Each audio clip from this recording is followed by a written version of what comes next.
2, and we should be starting soon. Why haven't we started yet? Oh god. Just give me a moment to deal with the stuff.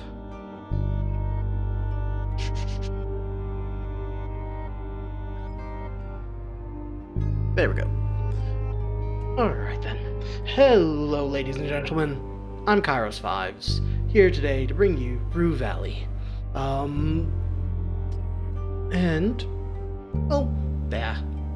Still terrible at the intros. But last we played, we looked more... Oh, frick, it's been a while since I've played. Let's see. We looked more into Gideon Fink's history. We are charging the phone up from the one thing that doesn't seem to be affected by the time loop. We are charging up and we should be having a look at it. And what else was there? There was a few other things that is not coming to mind right now. But hey, if I don't have much more to say, might as well get to playing. So let's go ahead and start. That's right, we were here. Coffee, you jerk. Mind map. Stuck in the time loop. That's right. Still need to assess Frank's phone. Oh yeah, Anitta's old stuff. Because she's the lady with the hat, who's very mean to us.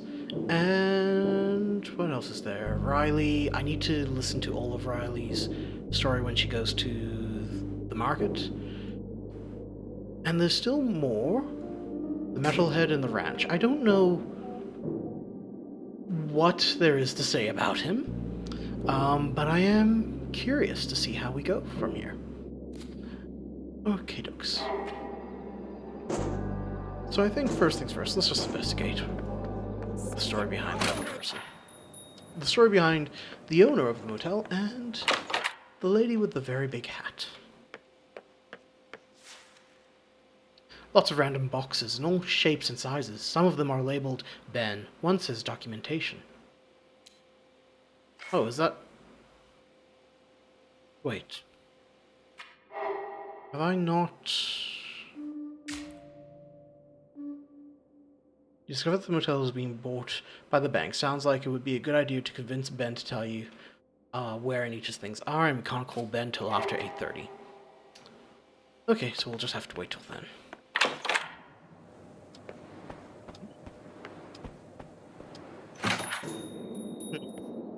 Come on, you thief.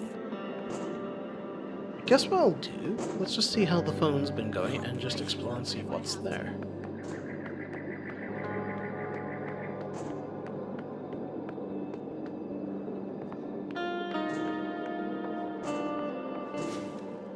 Oh, wait, do I... Oh, I have the master key card. Let's just unlock the door. Thank you, Bastard Kairos. The crack covers most of the screen, but through a small gap, you can still see the battery percentage. It's almost half full. Oh, now's as good a time as any. Pick it up. The edges of the phone are worn and bruised, like cobwebs. The cracks on the screen have been there for a while.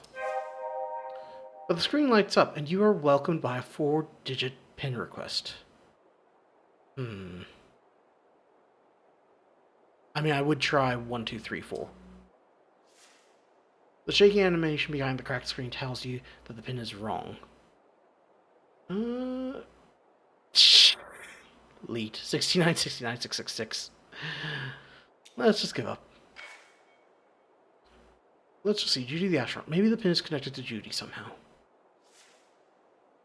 That line of thinking has its merits. A 4-letter word represented by numbers. Something to do with Judy. Her name, maybe? On the screen, you can even see the letter under the numbers. Now, what's that one special word that Frank would use? It wouldn't be love. I hope it's Judy, because if it's Stay, that's a bit heartbreaking, really. Finally, the generic lock screen fades away, and you can almost hear the pixels screaming as they die. Ooh. A woman in a Coral Destiny spacesuit greets you instead, her face shining with a contagious smile. The cracked screen goes right across the entirety of her body, shattering that smile. Oh, that's harsh. Uh, if that's not an omen, I don't know what is. But what if the screen cracked after Judy died, in a sort of superpositional scream? Let's just see. What? Well, internet connection's bad. Oh wait, so... Okay, let's check his text messages. You're assaulted by a seemingly endless list. Most of the texts have never been opened, signified by the little number in the bubble icon. This is like looking for a needle in a haystack, without even knowing for sure there's a needle in there. Maybe check the top first? Uh, what are the most recent messages? On the top are three texts, all from today. The first one from Double T, please, unopened. The next is from Boss Lady, surprisingly opened. And the last, a text from Smiley Riley, also opened. Okay, so Riley's... Okay, okay. So Riley's leaving now, and so she sent a text. Boss Lady is probably the girl, the woman at the gas station, and I have no idea who Double T is. Uh. Oh, double. Oh, Anitta. That would be her. Because she's Anitta with double T, with two T's. Well, what the Smiley Riley text? A message from today. Uncharacteristic.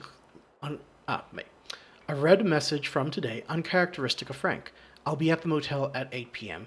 Please be there. We need to talk. So, Smiley Riley was waiting for Frank all along. Is waiting for Frank. Okay. But Frank never appeared, because even in the first loop, she was still abusing the vending machine. Scroll through Riley's texts, see what catches your eye. There's nothing. A long stretch of silence, more than a year. Maybe they were out of touch for that time span?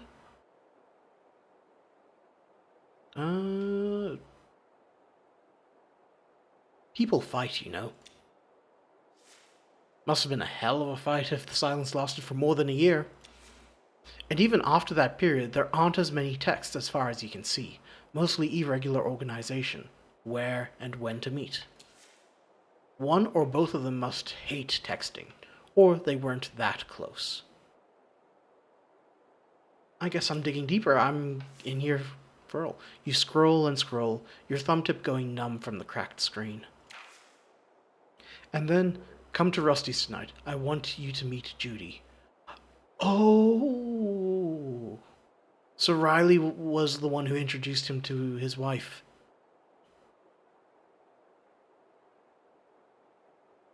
I never imagined Riley as a matchmaker.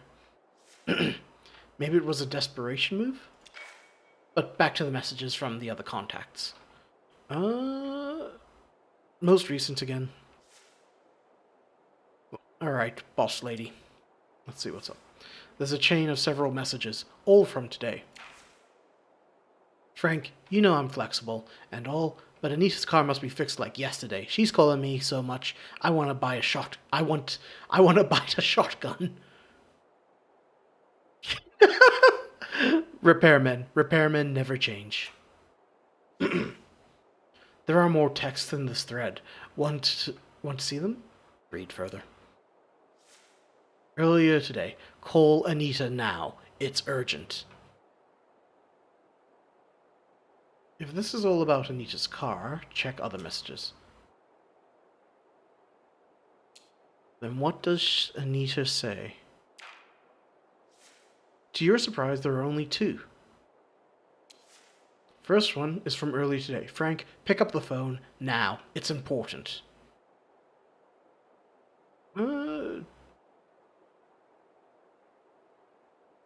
Yeah, he called her right away, sure. Your deep faith in your fellow human beings is astounding, but in this case, it's justified, seeing as Frank never even opened this text. The second message, also from today, some 10 minutes before the start of the loop. I still think you're selfish. I don't know if I can say that, but I have to admit you're right. If only you could take your own advice. Takes balls to admit you were wrong, especially to a shithead. Especially if you act like a shithead, like yourself. That's it. No more messages.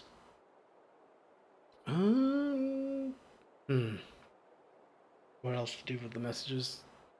I'll just skim read contact names.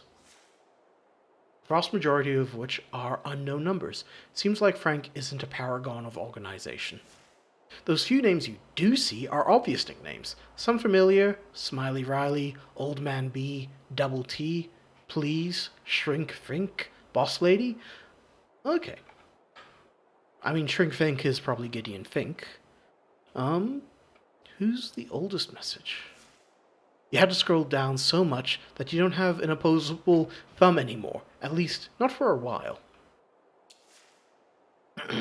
And all this for an automated message from the mobile network operator with instructions on how to activate the phone.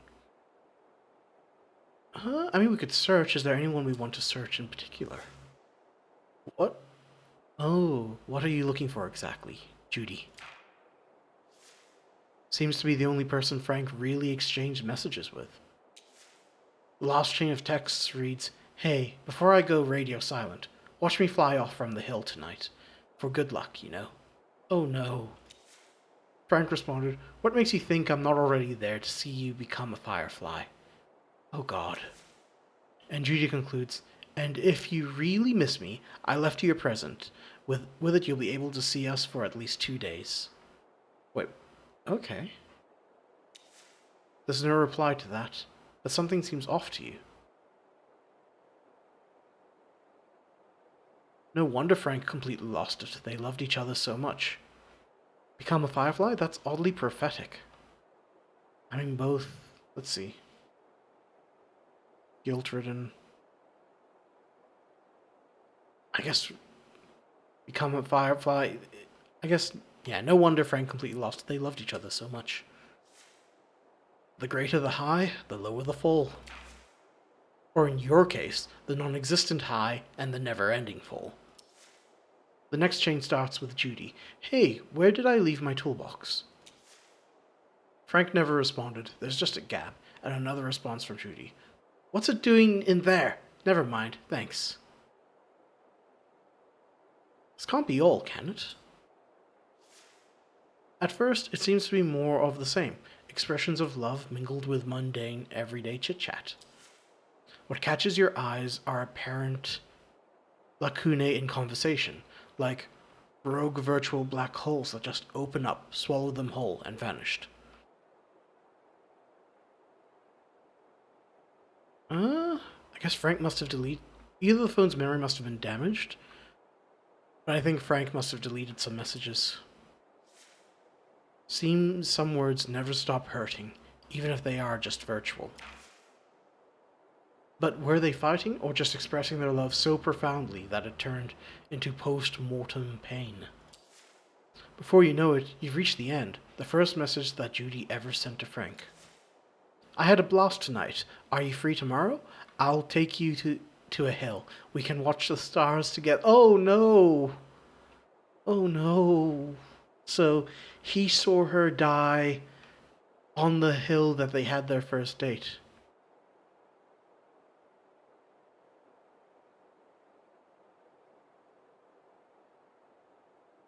Which one would be the right one? Knowing what I know, that text makes me feel sour.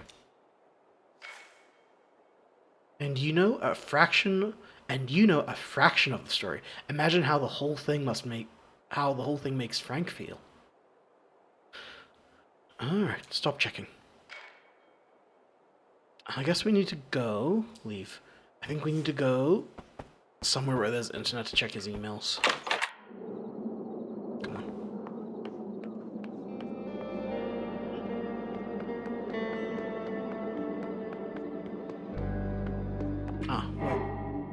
did access his phone.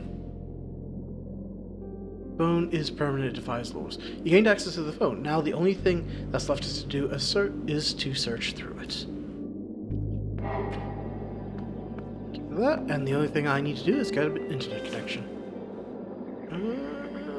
Not to the drive south, it was.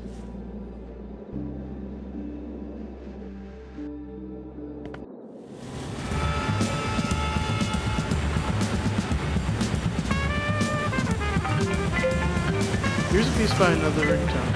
Oh, it's actually onto the phone. Hello, sir. Am I speaking with Eugene Harrow? Speaking. My name is Percy Rugger, and I'm a senior sales executive at Ulterior Paralegal Exploit Consultancy. We'd like to offer our help regarding your case. That sounds great, Mr. Rugger, but I have a question first, if I may. But of course, Mr. Harrow. I'm here to answer any questions you might have. At your service, as they say. Sorry, I need to hop on another call. Call you later. I guess we don't have anything more for him. Okay, let me just make sure this is working.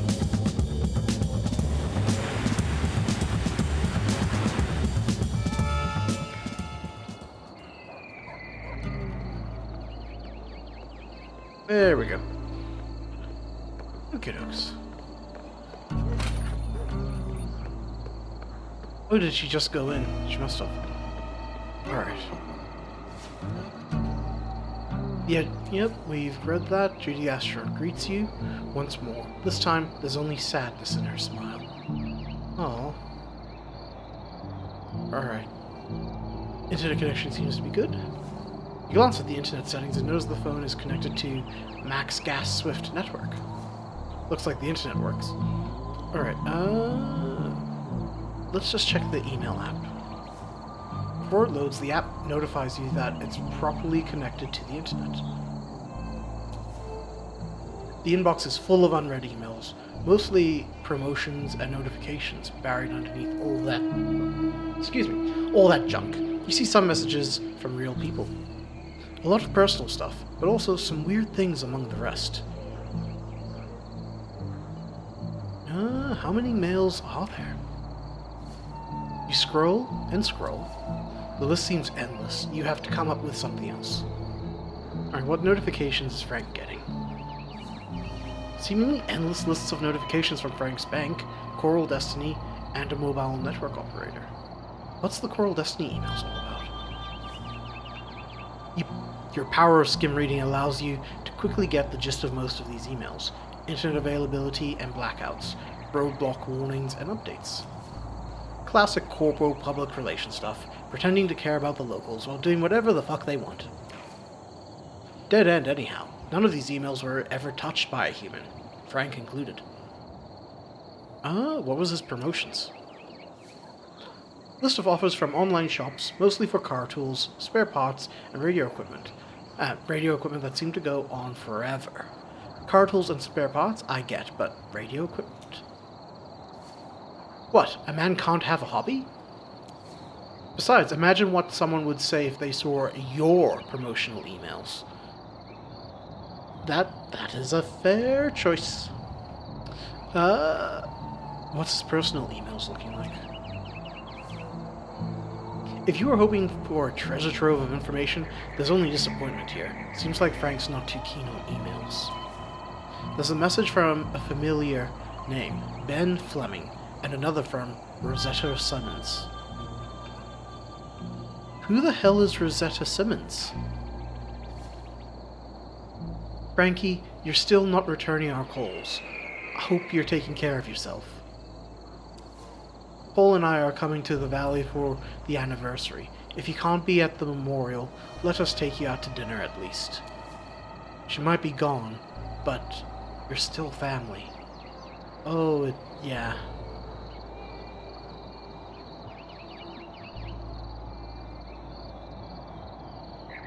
Why? Okay, yeah. Let's just state the obvious. That's Judy's mom. And a classy lady at that, wanting to take Frank out to dinner.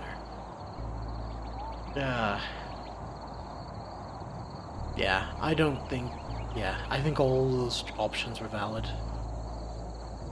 Alright, what's Ben up to? When the mail subject is thought of you, you don't know what exactly to expect.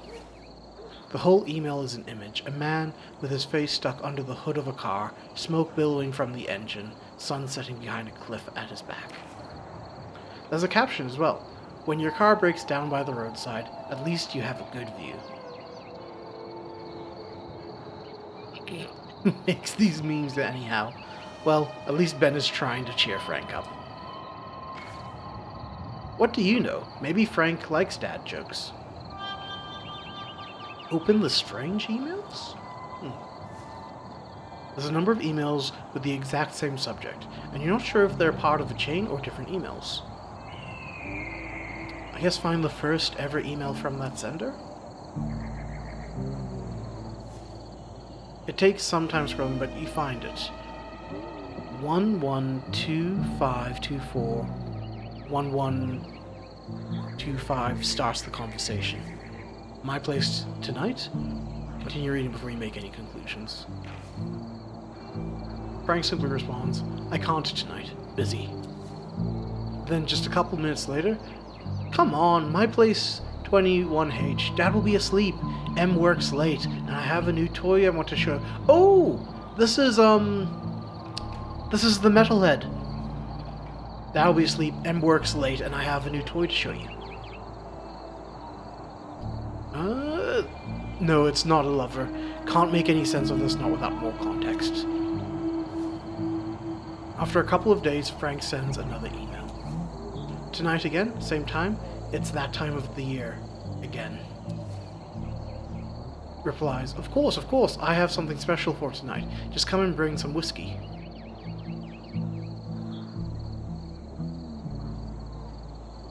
I understand I kind of barged in on this conversation, but man, I wish they spoke plainly. Now that would ruin all the fun, wouldn't it? Actually, wait. Let me just quickly just make sure. Okay, yep. That's still working. Don't mind me. Yeah, that would ruin all the fun, wouldn't it? Then another mail from number. If you are right about the source of the signal, we discovered something big. Big! I'll expunge this whole account. You do the same. Before deleting the account, remember to manually delete the whole archive. Source of the signal. For once, Frank's carelessness works in my favor.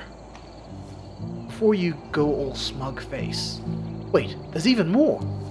Frank sends another email straight after the last. We have to continue listening to the signal. To your surprise, responded, didn't I tell you to delete all? Do you want them to catch us? Shut it down! Your mind starts reeling with questions. What signal was Frank chasing after? What's its source?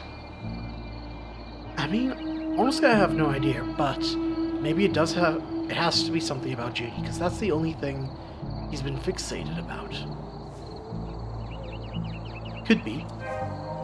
And what is the real identity of this person? Who could be so paranoid? I'll have to ask around.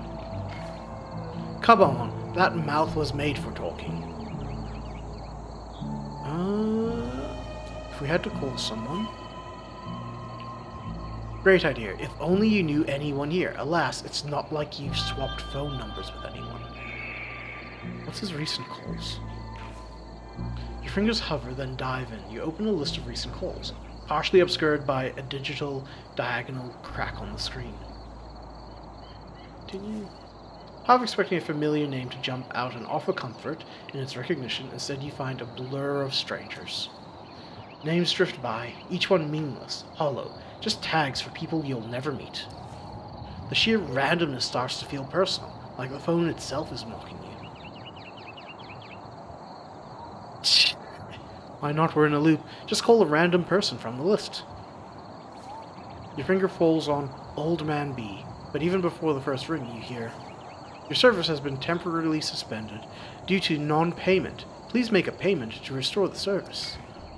Temporarily suspended? What a perfect description of your situation. Let's just browse through the text messages. No way, we would have gotten any other ones. Actually, wait. It's been a bit. Recent messages, we haven't gotten anything yet. On the top are 3 texts, all from today. Double T unopened, Boss Lady, surprisingly open, and from Smiley Riley. Stop checking the messages. Okay, leave. Okay, more questions than answers, but I think I know who. Oh, what's this? The signal. Frank was trying to catch some radio signal. The signal must be somehow connected to the time loop. He had email conversations with some mysterious person. Their email is that@email.com. You managed to bring the phone back to life. Unfortunately, it won't stay that way, but at least now you know where you can do it again. You know you can charge the phone whenever you need it. Okay. Riley... She was, and every loop still is, waiting for Frank at the motel. Wonder what she was talking about.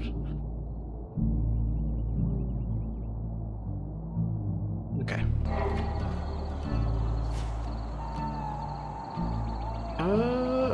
Call Ben. Let's see if we can find out where Anita's stuff is Ben at. Fleming. Sorry, can't talk now. Quite busy. Call later. And when will you be available? I don't know, around 8:30 or later. Gotta go now. Okay then. Oh. I did not know that. An old school set up soapy water and a brush, meant for cleaning windshields, with love and painstaking care. Love doing it. Oh no, I hate it. Personally, I hate it. I don't trust car washes, and it's something you have to do, but I'm not the biggest fan of washing my car. Still, the sight of a gleaming car always made you smile. Shame there's nothing like that around here. Why is that still orange?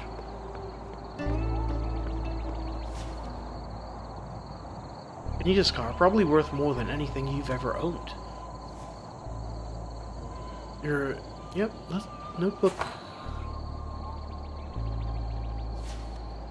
Anita's notebook. You've pried all the secrets out of it.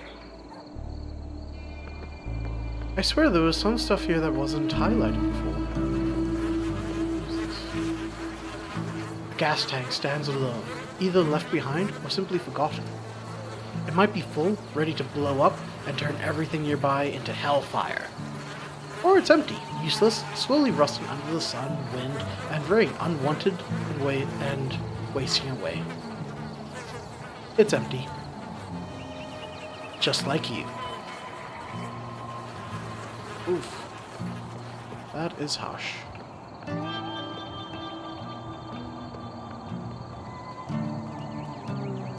Take her inside the trailer, probably for the best.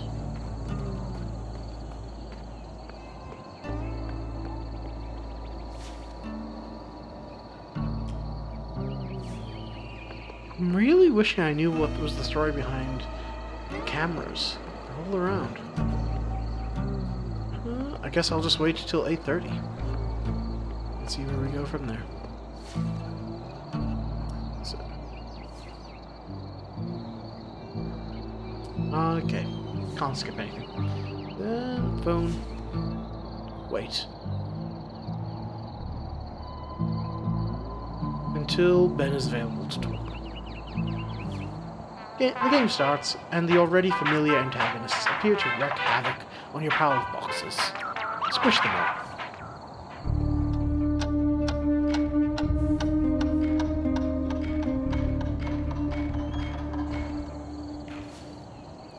Enough of this for now. Time to call Ben. Alright, so call Ben to find Anita's stuff. Now that you know the motel will be sold, you might approach him in some official capacity.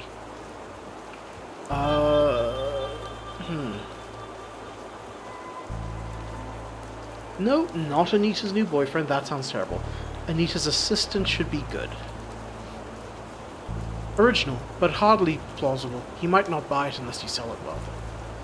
Okay, should have gone lawyer. Never mind. The phone rings once, twice, and then again. Each pause between the rings chirps away at your hope that anyone will pick up.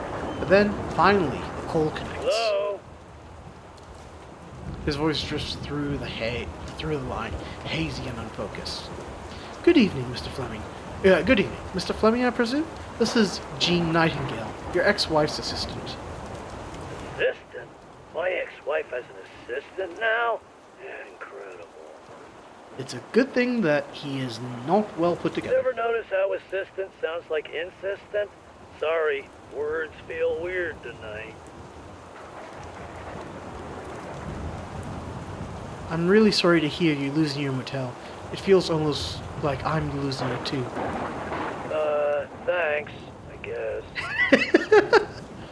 Silence falls, weighted and uncomfortable, punctured only by the sound of him clearing his throat, stalling maybe, or just trying to find the right words. Where's this coming from? I mean, yeah, it's possible.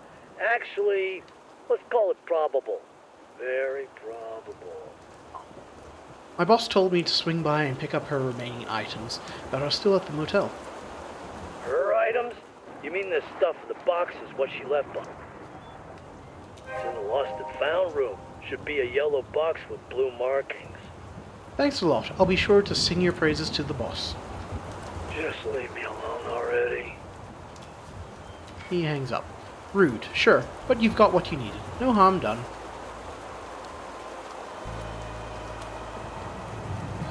Actually, has she left yet? Brothers, right? Always pulling something. You Yeah, listen. no kidding. You never know what you're gonna get with them. And somehow they always manage to get away with everything. Tell me about it. They drive you crazy, but you can't help but care about them. Oh, wait, so Frank's her brother. Right. Okay. You try to look out for them, but they never listen, yet they expect you to be there when things fall apart. True. To be fair, Frank was there for me for 7 long years after Mom died, while we were living at the motel. I was a difficult teenager, let me tell you, so you have to give him that. But ever since... She falls silent for a moment. Yeah, changed him. You know, he's a good mechanic, but lately it's been a pain working with him. There's no such changes with Alex. He's been the same old lunatic he's ever been. A few more wrinkles, a little less hair. That's the only changes I see in him. Well, consistency does count for something, even if it's consistently... chaotic. I'm just waiting for them to finish their talk, because then I need to talk to the boss lady here, because I'm pretty sure Alex is who Frank was talking to.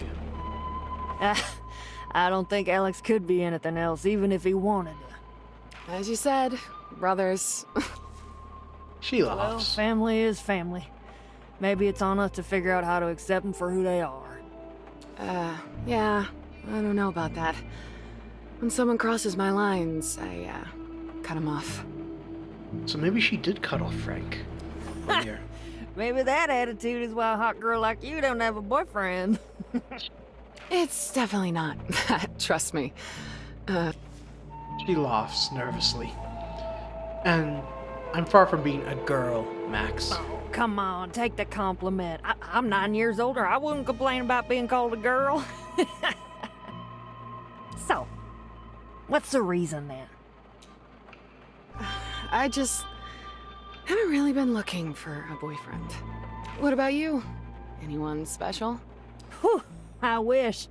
If only I could have found someone decent and respectable. Pops would be so proud. Trails off suddenly, leaving an awkward silence hanging in the air. Hey, do you ever look back on something you did and wonder if you were wrong? Even though you thought it was the right choice at the time? Well, I keep asking myself if I made a mistake every day since I quit. No, not like that. I mean, something bigger. I'm just gonna head off, because I'm going to... Well, essentially... Wait, can I do that? Monitor cycles through cameras covering every inch of the gas station, inside and out. No wonder Maxine rarely leaves the counter, if ever. Even with all that tech, Frank still managed to disappear. Okay, we've already done that. Then... phone, I'm just gonna wait till they head off. Wait... until the woman from the vending machine leaves the gas station.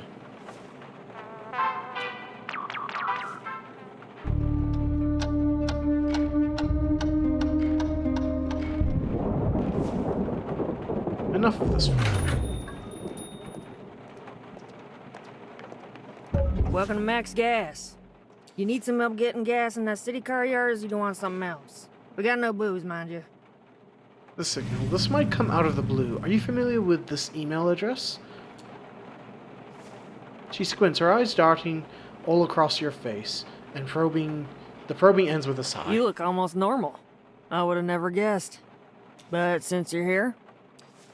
She sighs again, this time not from frustration, but resignation. When the sun sets... She stretches a hand towards you like she's giving you the proverbial microphone. It's nighttime? You just had to say the first thing that misfired in that thing you call a mine, did you? Well, you're rewarded with a pity look. There's confusion in her eyes, then something breaks. You know what? I don't really give a shit.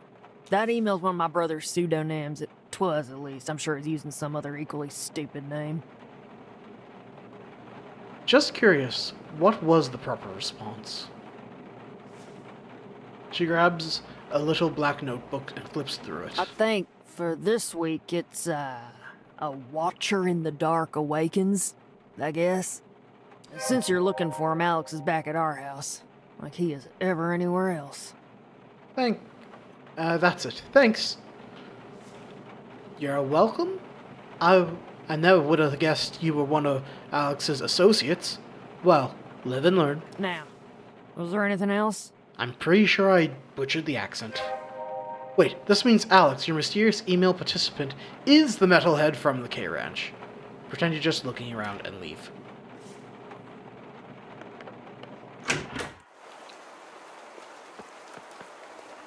I forgot what time... Signal. With Alex K. You should be able to find him by going north of the motel, turning left after the bell.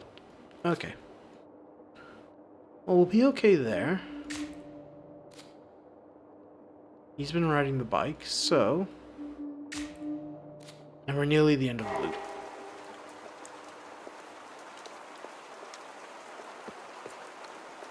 I don't really think there's much more to do.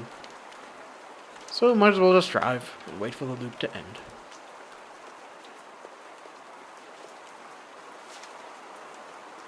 Just go to the roadblock.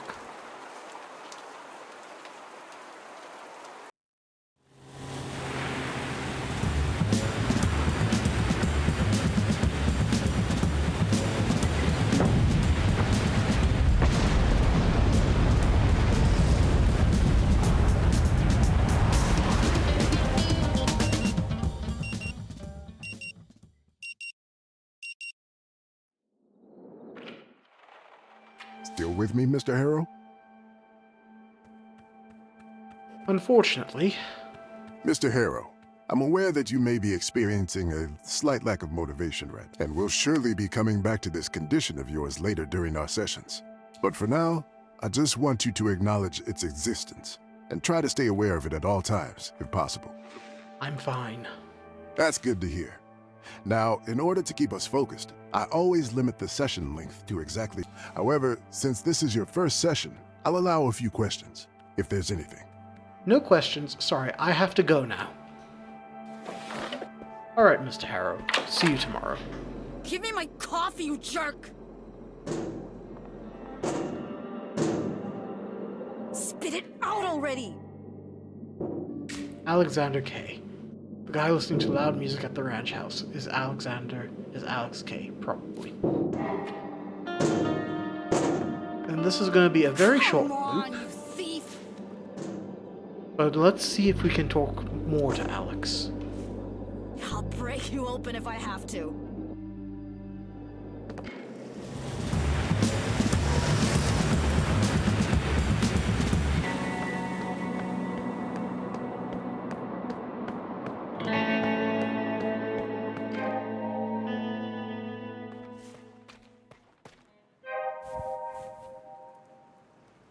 Poked. +1 impulsiveness.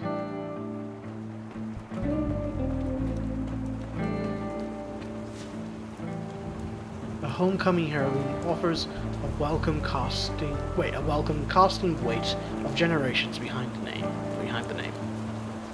It has seen better days, for sure.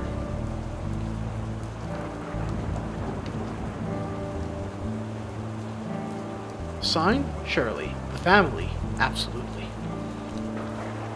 One mirrors the other.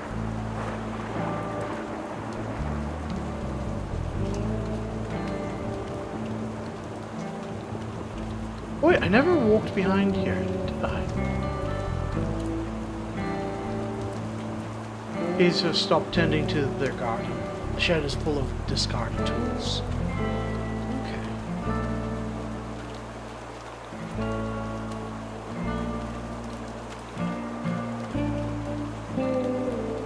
So we don't have much time.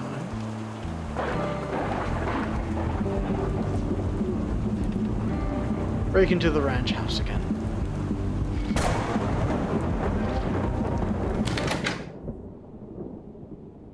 Right foot, hard to walk. And I've just noticed the staircase here is destroyed. This place really hasn't seen better days.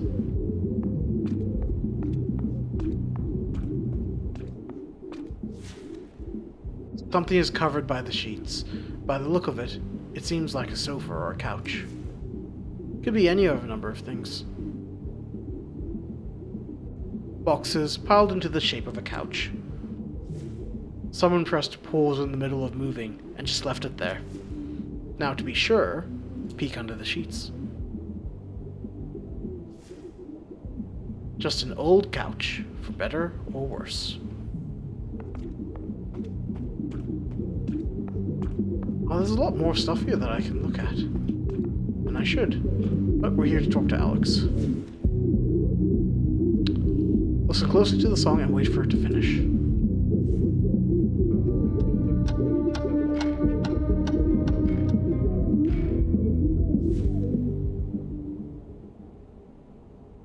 Once again, the song dissolves into silence with a lousy fade. It's knocking time. You hear footsteps approach the door. Pops? What's the password for today?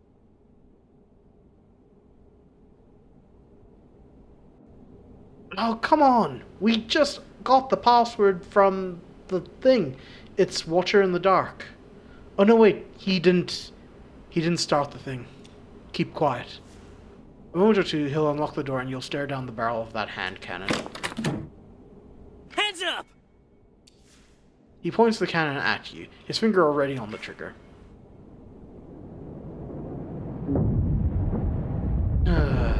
Okay. Before you get a chance to react, you're interrupted by a familiar sound, followed by streaks of red light tearing through the small opening in an otherwise very secure house. If you really want to have any interaction with this guy, you'll have to come here before the loud song begins.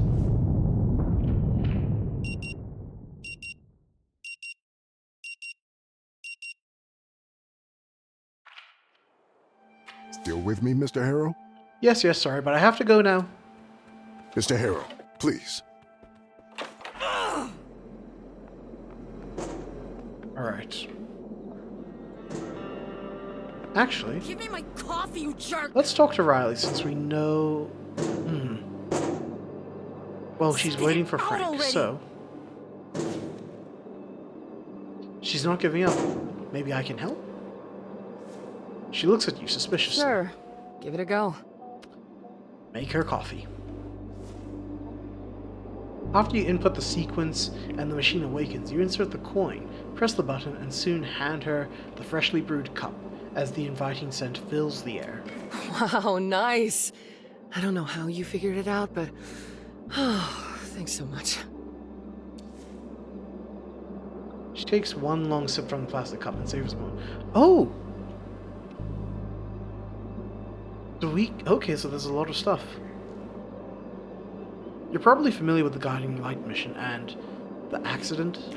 Oh, she would be. Her face turns sour at the mention of the mission.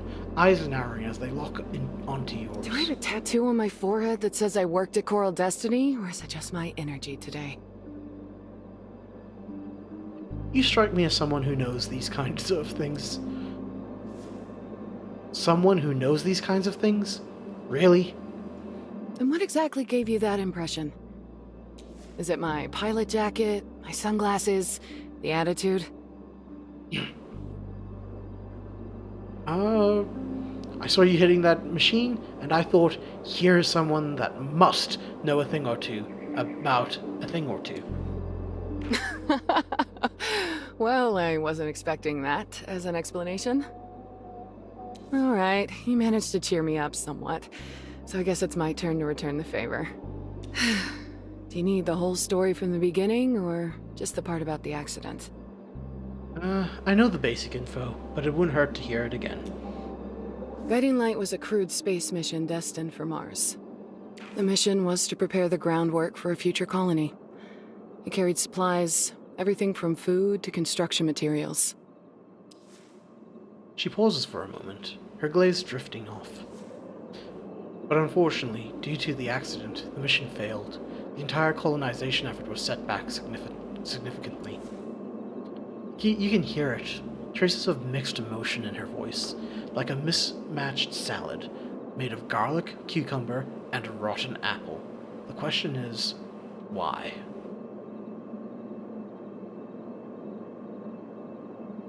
You seem pretty personally wrapped up in this whole colonization effort. Of all the reasons I should be angry about that entire mess, that's the least of them. She looks aside, shaking her head as if in disbelief before turning her gaze back to you. Now, concerning the accident. The moment they could, Coral Destiny launched an official investigation. The conclusion? Human error. Specifically, Judy Resnick, the mission commander. She deviated from procedure, and her actions led to the explosion of the vessel. Everyone on board lost their lives. No wonder Frank...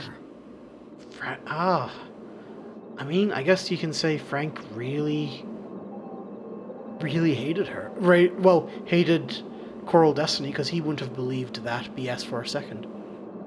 I feel like just by bringing this up, I'm somehow complicit in the accident. No, you're just bringing it into the light. It's not being complicit. It's being honest. She's kind, or at least she tries to be, but you both know the truth. Behind her eyes, the accident feels like it happened just yesterday, and your questions have dragged it all back to the surface. The official investigation and its conclusions are well and good, but that doesn't change the fact that it was a tragedy. Plain and simple. Especially for the families and friends of those who lost their lives on Guiding Light. And let's not forget that the company, not to mention the rest of humanity, missed an important step in our mission to explore and conquer the universe.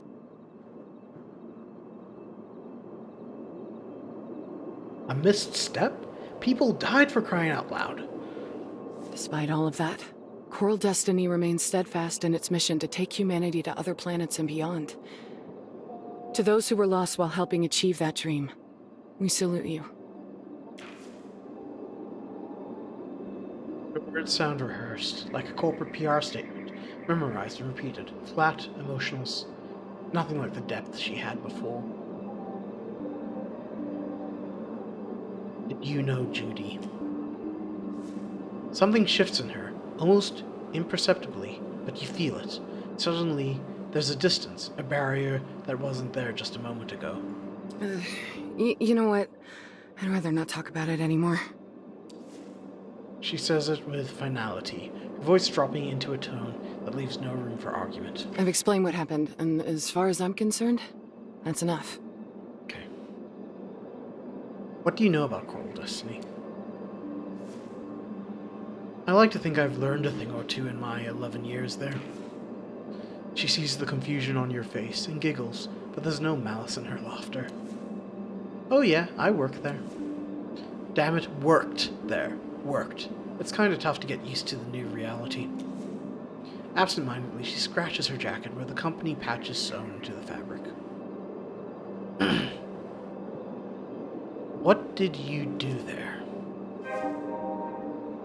I'm an engineer specializing in automation and robotics. I was also training to be an astronaut, but she makes her lips zipped tight gesture. That's all I can say. Destiny had me sign some book-long NDAs. What's up? Yeah, Coral Destiny. You wouldn't have thought about it because Coral is ocean. It makes sense when you think about it. Mars is our destiny if we want to survive and thrive as a species. It's our first stepping stone to colonizing the whole solar system. And then she shuts her lips so fast you can almost hear a clap. Sorry, I'm kind of evangelizing here. Miss Holmes always insisted that every one of us should be the company's ambassador. It's kind of hard to get out of that mindset, you know? Miss Holmes named the company, as I said. Mars is our destiny, and the planet's red, so that's where the coral comes from. Oh, so coral red. Gotcha. I guess that's her favorite color. She often dresses in coral. I don't think I understand what the company does. I mean, that's Lide's space company. Well, you must have been living under a rock then. Miss Holmes has been preaching about it to anybody who wants to listen, and plenty who don't, like our elderly Congress people.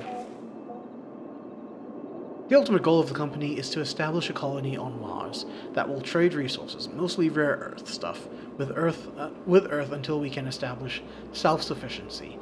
And until the colony is set up, well, anything they need to do to get there. So why don't you work there anymore? You know, I don't really want to talk about that. Still sorting things out.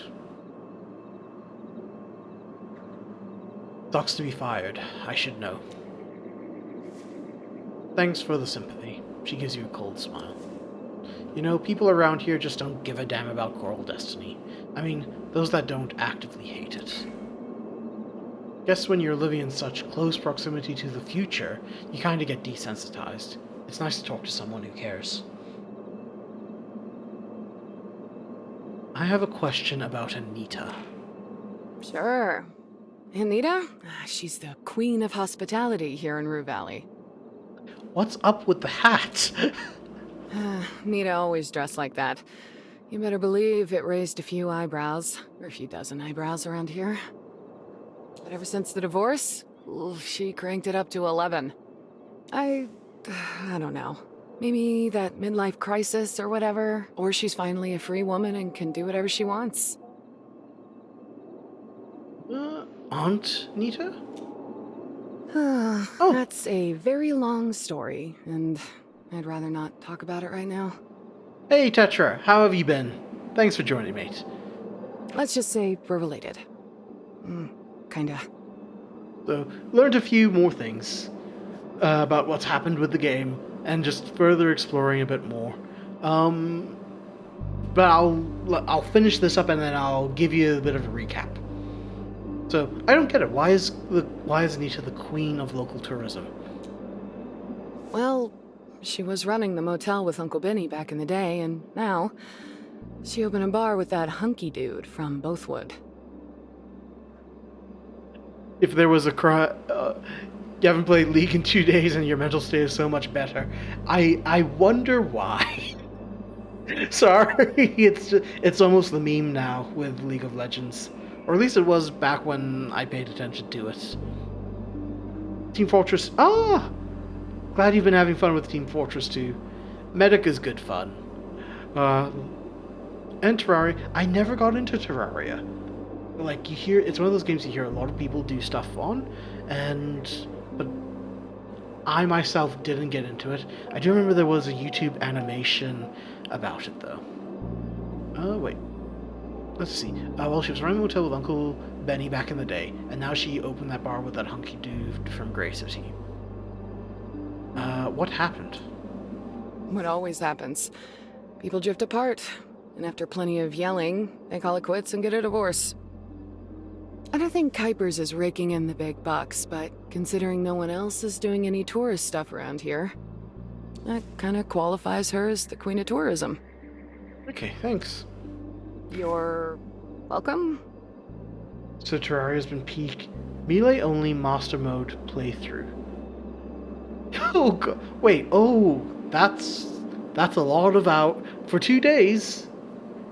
League player tries actual good game, instantly enjoys it. Shocker. Oh, okay. I have not.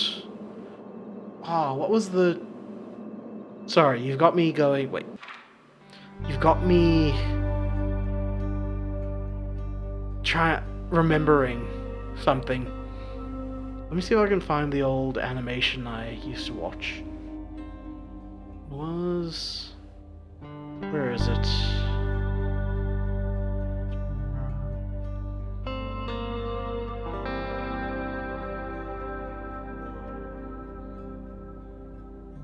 This was like a 3D animation.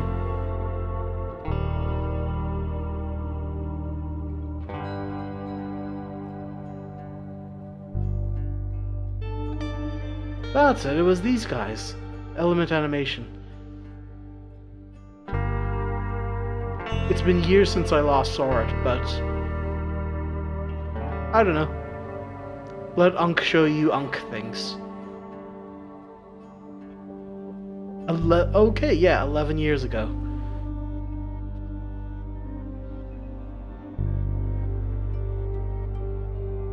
About to go play more, might leave streaming in the back. Oh yeah, I'm happy with that. What's the story like so far, though? Yeah, no, there was... Nah. So 11 years old, but that was something I used to watch. So, story so far. Wait. Let's just ask her about Gideon Fink, and then I will tell you the story. Why do you ask? Is there a particular reason? I just want to know the man. He left nothing. No hint, no trail. Just a blank wall where his private life should be. Exactly. That's the idea. You're here for you, not for him. His life? Doesn't matter. It's irrelevant. Gone. Disappeared. You didn't think you two were gonna be like friends, did you? I hoped. Sorry to break it to you, but that's probably not the case. Most definitely, probably. Well, if you need help feeling better after I just crushed your dreams, go ahead. Ask away. Maybe my answers will help. Maybe not. Who knows? Or maybe they'll just make things worse. But hey, that's the game, isn't it? First of all, how long has Dr. Fink been living and working here? If you're asking how long he's been in Rue Valley, at least 10 years. He came here to work for Coral Destiny. Lived and worked on campus at Starbase 1. That was his life. Until a few years ago. And the accident happened and he left. Specifically, he stopped working for them 2 years ago. Packed up, left the campus, and moved to the motel. He's been living and working there ever since. 2 years ago? Oddly specific thing to have locked in your memory. She shrugs, her tone casual, but her body language portrays something else. Secret? Hesitation? Or just tiredness?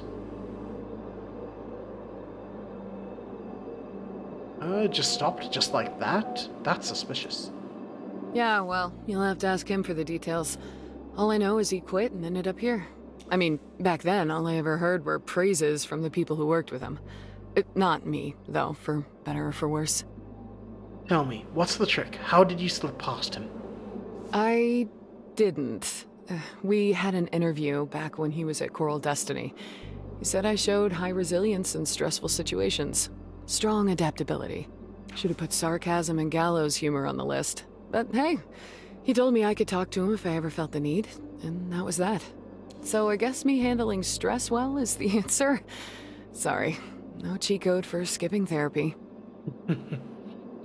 Okay, so no cheat code for that. What was he even doing there? He's not an engineer. No, I kind of he know isn't. these answers. But space exploration, colonization, it takes more than just engineers and scientists. Space travel grinds you down. Days, weeks, months inside a pressure-sealed can. Nothing but metal walls and the cold black outside. It does something to the mind. Ask any submariner. Ask any prisoner. And then you land and you realize, this is it. The rest of your life. A foreign sky overhead, a different gravity under your feet. A planet that does not love you, does not want you there. And home? You'll never see it again. Dr. Fink's experience in selecting the right people and teaching them to endure the pressure, clear their heads, make the right call when everything is wrong, tolerate the unknown. It was invaluable. Without the best people with the right set of skills, you won't last long out there. Makes sense. It does. That's why his work mattered. Any idea what he did before Coral Destiny? No clue. Probably more of the same, helping people or, whatever you want to call it. He's got the look. Someone who's been through it, knows what he's doing. His methods are unique, in a way. But that doesn't mean they don't work. They work for my brother. That's all I need to know. And for that, I'm grateful. I think I'm out of questions about Dr. Fink. Good timing. I'm fresh out of answers. Oh, she just stays there and enjoys her coffee. So, story so far. No, wrong button. Story so far. So we've talked to... Who are you talking to? Is this... Yeah, now that's the vending machine woman. Who is... Where is it? Where is her name? Riley. She used to work at Coral Destiny as an engineer, specializing in automation and robotics, and was also trained to be an astronaut. She's also... What we did do was... I managed to actually access Frank's phone, and that's given us a bit of information. Some of the information is that Riley is actually... She's been waiting for her brother, Frank. So ever since the loop started, she wants to talk to him. So, yeah, which is just an interesting thought. And so she just constantly waits until she gets fed up and she leaves. The other thing is, there was apparently a signal that Frank intercepted. So Frank was trying to catch some radio signal. The signal must be somehow connected to the loop. He had email conversations about it with Alex K, who lives in the old K ranch you already visited. And so the issue I have with Alex is the only way to talk to him, because he's the metalhead that listens to the loud music, if you want to talk to him, the music changes at 8:45. And so you only have 2 minutes left, and if you don't know the password, he will pull a gun on you. So somehow I need to get to the house, K house, sooner, before he starts playing music, otherwise I won't be able to speak to him. It kind of is like that in real world, but it's the inverse. You only have a time space, so you have to make sure you time it right to get the access point in. But now there's no way to access him, as far as I know, because I'm stuck in this specific point with cacti. Yeah, no, that's it. So right now, until I find a way to change where I start the loop, I only get to him in the last 2 minutes. And in those 2 minutes, he pulls the gun on me, and then everything blows up. So, yeah. And I know I can access Frank's phone whenever I need to. So it's charged. What else was there? Riley... Maxine K... What was it with Maxine? I mean, she might be my best bet to get passwords out. But yeah. Oh yeah, with the cacti, yeah, with the puzzle. So maybe there's some way I can either move earlier or... Wait 1 minute. There might be a way. There might be a way. Well, no, I don't know if there's a way. Because I need to get to town sooner, and I can't, because you drive, and then you have to walk. So I need to figure out how to get to town sooner. But before that... Anitta left... Anitta, so, the mother of your wife. There might be a way, yeah. So, this is just a thought. But There's a bicycle here that doesn't stop. So, but there's only one... If only there was a way I could steal the bike, because that would get me there sooner. But the game... it doesn't necessarily allow me to do that just yet. No, the repair tech already came yesterday. So... Said the internet will be up. Yes, I have. there are options. There are ways to figure it out. At least getting there sooner, because if I can get there sooner, maybe I can get there before he starts playing the music. And we can find out more about the signal. But... we also spoke to Ben, and he told us to look for a yellow box with blue markings to find Anitta's stuff. Wife spotted? Also, I'm looking forward to... I had a look at people's response to the survey. And so, I think it might be a short talk, but, yeah, I'm actually looking forward to when I close the survey down. But we'll just have to wait and see how that happens. Lots of random boxes in all shapes and sizes. Some of them are labeled Ben. One says documentation. Let's look for a yellow box with blue markings. There's a whole mess of things here. It's going to take a while to sift through them all, even though you know exactly what you're looking for. Third league player has hit the... I mean, you can't really say third. There's been 3 responses, and one of them's mine. And I'm not a League of Legends player. At least not yet. Whole mess of things here. It's going to take a while. After a bit of rummaging, you spot the box Ben mentioned. But inside, there are 3 smaller ones. A cylindrical one, a green one, and a plastic one. And I have hiccups.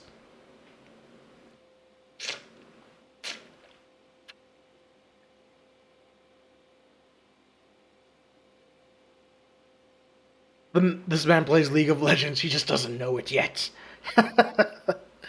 I mean, the other way to look at it is, at some point I will work up the courage to play an RTS. And let me just restart this. Again. Come on. There we go. It's just... oh! Wait, no, that can be closed. There we go. Sorry, just my way to monitor has always just been dropping in and out. Okay. Have to pocket medic you before any RTS. Wait, pocket medic? What do you mean by that? But also, getting back to the game. I actually want to look inside the green box. Inside the box you come across a stack of old books of entrepreneurship and starting your own business. Serious classics, the kind people swear by, the kind that promise to change your life if you let them. Where you heal only one player. Fair enough. I mean, that's what you do for heavies, isn't it? Healers heal the heavies as you push through. Ubercharge them to break through stored spots. But either which way.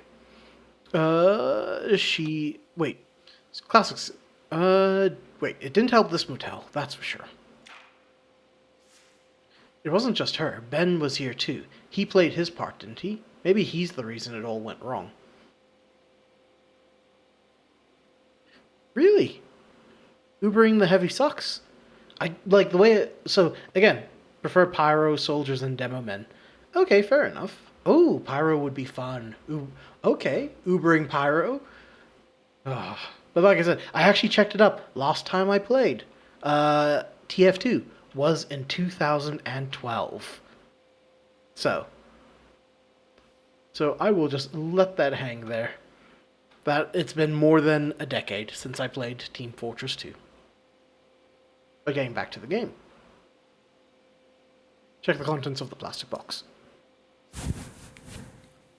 Shoes, all kinds. Classy for work.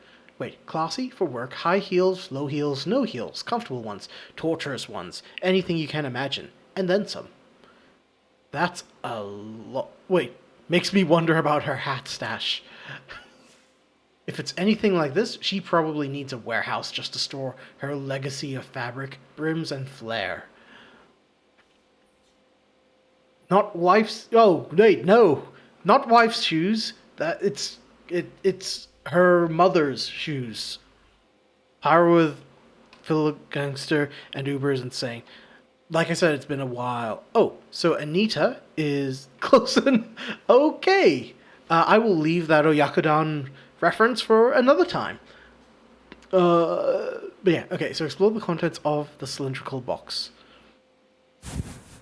There's a pile of notebooks, all dated from the 1990s, but the writing's a chaotic mess. Every page, it seems, is covered in sketches and doodles, tangled up in half-finished thoughts. It's raw, frantic. Maybe they belong to Robin? Because, yeah, that doesn't sound like Anitta at all. Robin's too young for the dates stamped here, and the way these words sprawl, the intensity behind the lines, it feels like an adult's hand, not a kid's. Flip through the notebooks.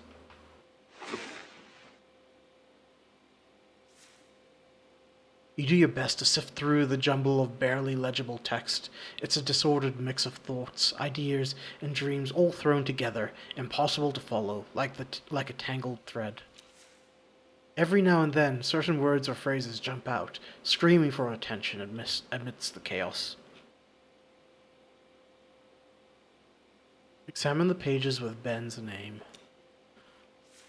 It's all over the place. His name is scrolled everywhere, like she was trying to exorcise him or summon him back. On one page, his name is in a heart, retraced in ink over and over until the lines bled through. On another, it struck through so many times that the paper tore.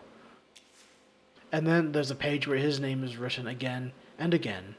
No spaces, just a relentless chain of letters. Like she couldn't stop, like she had to get it out, all of it, until there was nothing left. Almost like a mantra. Act 3 year... No, it does sound a little bit like that. Maybe he was a lighthouse, bright, guiding yet blinding, just as much as a beacon as he was the fog that swallowed it. A place of safety, sure, but also a place you'd run from when the light got too harsh. Don't give this woman a pen. Shh. What? She might just want to write poems, you know? And if you get a paper cut, she might just want to feel the oil of your skin. Read the passage where the word hope is repeated. Some words are unreadable, but you manage to piece enough together. Hope, a word sticks in. The word sticks in. Throat like a splinter. Hope, it's good. To you through. Hope, hope, hope.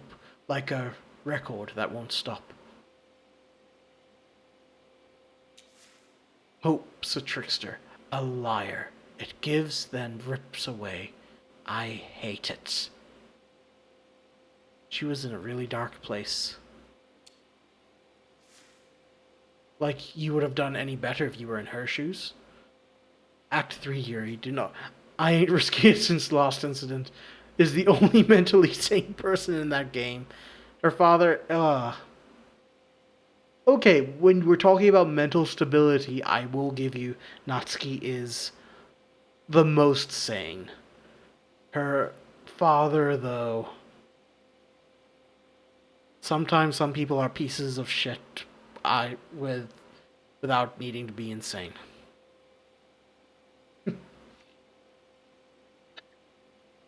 Now you reminded me about Natsuki's backstory. And now I'm feeling a bit sad.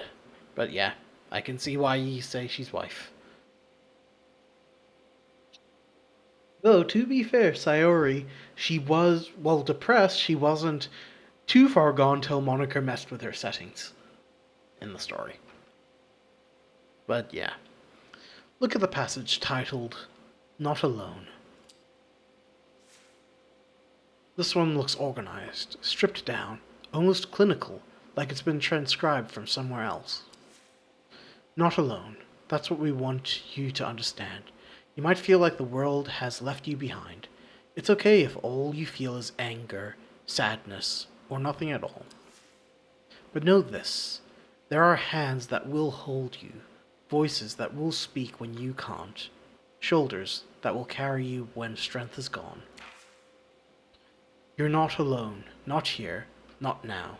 You might not believe it yet, but we're here, and we're not going anywhere. Together, we keep turning right. That does sound so supportive. There's something ominous about it as well. Makes you wonder if this was pulled from some spiritual guidebook or one of those self-improvement manifestos. The drawings alongside the text are strange mix, hollow, despairing faces and suns that beam across the entire pages. One of the notebooks, 2 calendars from 1997 and 1998 are taped to the center. Most of the days are crossed out, like someone was counting down to something. Birthday? Whatever she was counting, it ends in 1998. The writing stops there too. I wonder what else is here.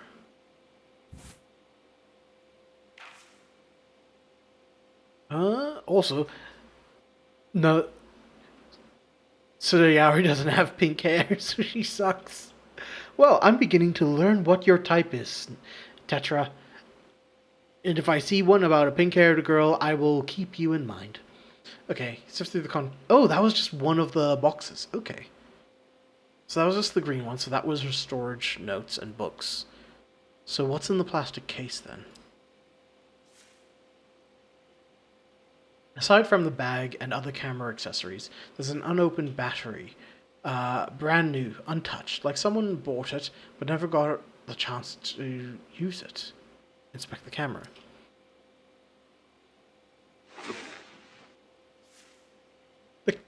The camera itself looks worn, but still in good condition. The tape's still inside, but there's no battery. Unpack the battery and insert it into the camera. The battery fits perfectly, and the camera has juice now. Turn the camera on. The screen flickers to life, starting with the company logo. Your type is Natsuki, Natsuki, Natsuki, Robin Natsuki, and the shortest character in the video game Doki Doki Literature Club. So that, so probably Natsuki again. I was trying to think if was there anyone shorter, but no. Okay. Then it jumps to a list of videos, each one creatively labeled as video followed by a number. The titles offer no clue as to the content. Only one way to find out what's inside. Press the play button. Is this a bad time to mention that I've played Doki Doki Literature Club? One of the few times I've played a horror video game. Friend tricked me into it. Loved it. Hated him for it. But then appreciated that he got me into it. The screen goes live with a close-up of Anitta, like she's holding the camera pointed at herself. She looks young, way younger than today, but her face, it's pale, tired, like the sleep's been avoiding her for years. The date in the corner reads 9th of March, 1996. Is she happy tired or just tired tired? Hard to say. It looks and feels like the kind of tiredness sleep won't fix. The camera turns and ensails a man. He looks older, worn down, like a train that was hit by another train and then pushed into a river. Ash gray face, dark circles carved beneath his eyes, lips scorched and cracked. He looks sick, really sick. This guy's probably dead by now. If not, he truly is a testament to human endurance, or maybe just stubbornness. Suddenly, Anitta's voice cuts the silence from behind the camera. Ben, look what I bought. Oh, okay, so Ben's still alive.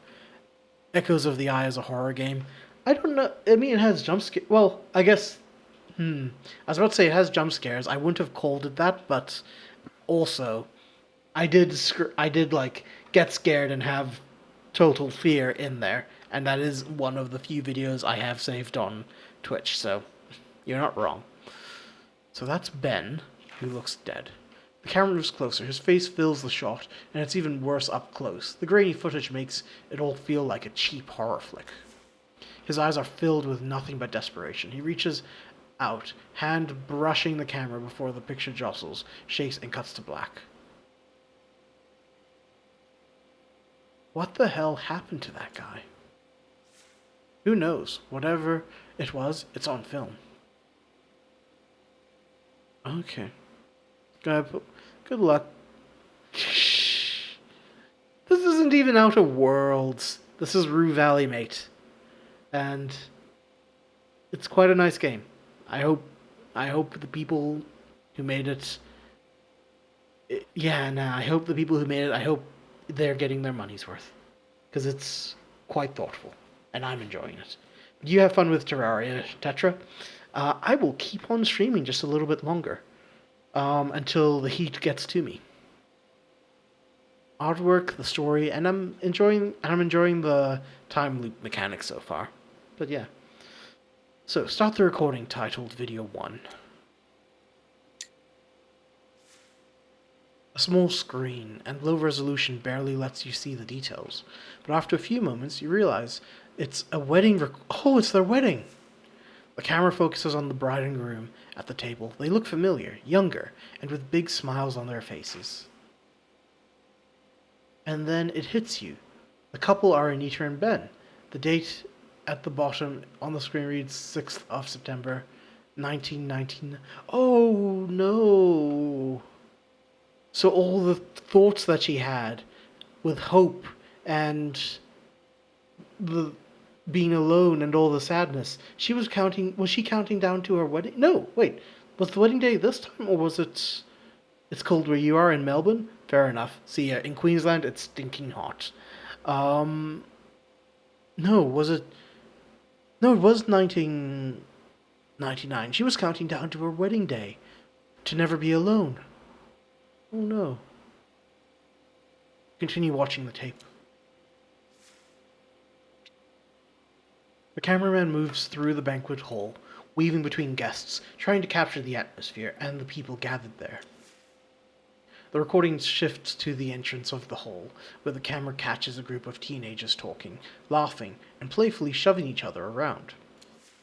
It's hard to tell them apart at first because the camera zooms in and out. One is dressed for the occasion, while the other two are in plain clothes. Still, they all seem to be having a good time. Let the film roll for a while. Suddenly shouting erupts and the camera swings to an obviously drunk man stumbling towards the teenagers from outside. The well-dressed kid walks to the man, tries to calm him down. Mr. K, please, they did nothing wrong. Wait, oh! Oh! This is their father. Maxine, Alexander, get out of here! You don't belong with this lot! Not here! Two of them bolt, leaving the well-dressed kid behind. Walter snarls at him. And you, Anderson boy, stay away from my kin, you outlander scum. I don't know what accent I did for that. The frame quickly swings back to the hall, like the cameraman is pretending none of that ever happened. Anderson boy? Outlander? What the hell is this guy babbling out about? Who knows? Drunk people say all kinds of things. Most of it nonsense. Fast forward for a little bit. Anitta and Ben are back in frame, sitting and talking to each other. The cameraman is clearly far away as he zoomed into the max. You can't hear their voices. Still, by her smile and the way she touches Ben's cheek, it's clear that both are happy beyond words. He kisses her on the forehead and hugs her affectionately. This Anitta appears so different from the one you met, moody and quick to get into an argument. People change, I guess. She changed so much that it's nearly impossible to grasp who she was or who she is now. Video 2.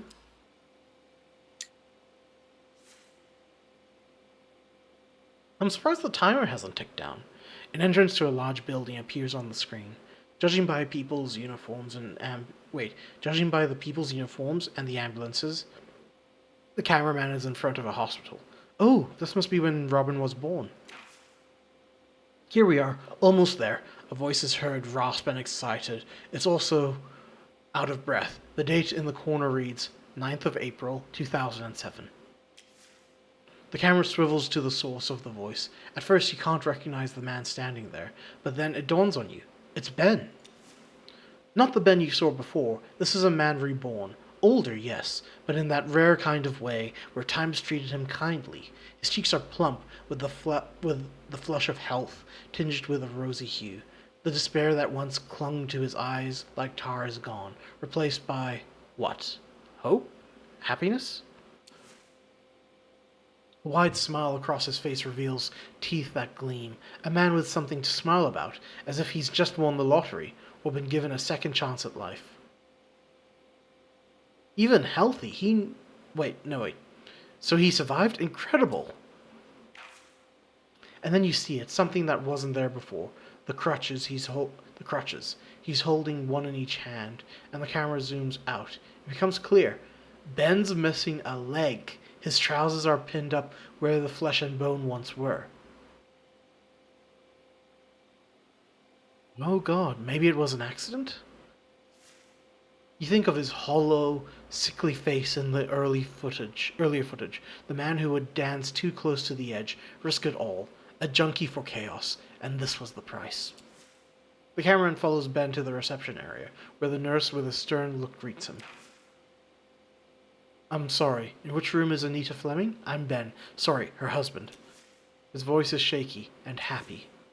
The nurse's face brightens with a warm smile as she shares the room number and directions to get there. As he strolls down the dim hallway, a hauntingly familiar melody hums from his lips, something you haven't heard in ages. Is that Here Comes the Joy Bundle? Either way, it's unmistakably a children's tune. They arrive in front of the room. Ben opens the door, and there she is, Anitta, cradling a newborn in her arms. Robin, Dad, here's Daddy. Come meet your daddy properly. Dad? This must be Robin, up close. Her tiny face resembles a wrinkled mask, puffed up like a little balloon. She's crying with all her might, she's crying with all the might her new lungs can muster. She's adorable. They both are. Joy radiates from Anitta's tired eyes, a weariness that has nothing to do with the burdens of before. Oh, where's video 3? Because 1, 2, 3 is missing, and 5 and 6 are missing. Video 4. The recording is grainy. The picture jumps up and down as if the same fragment of tape has been overwritten countless times. Anitta and Ben are somewhere on vacation. Towering pine trees and blankets of snow abruptly give way to sun-soaked beaches and the murmur of the sea. The dates blur and shift rapidly. The only certainty is that it spans the years between 2002 and 2006. Typical. Wait. They really did see the world, didn't they? The motel must have been thriving to have afforded them such experiences, especially before Robin was born. Clip called Video 07.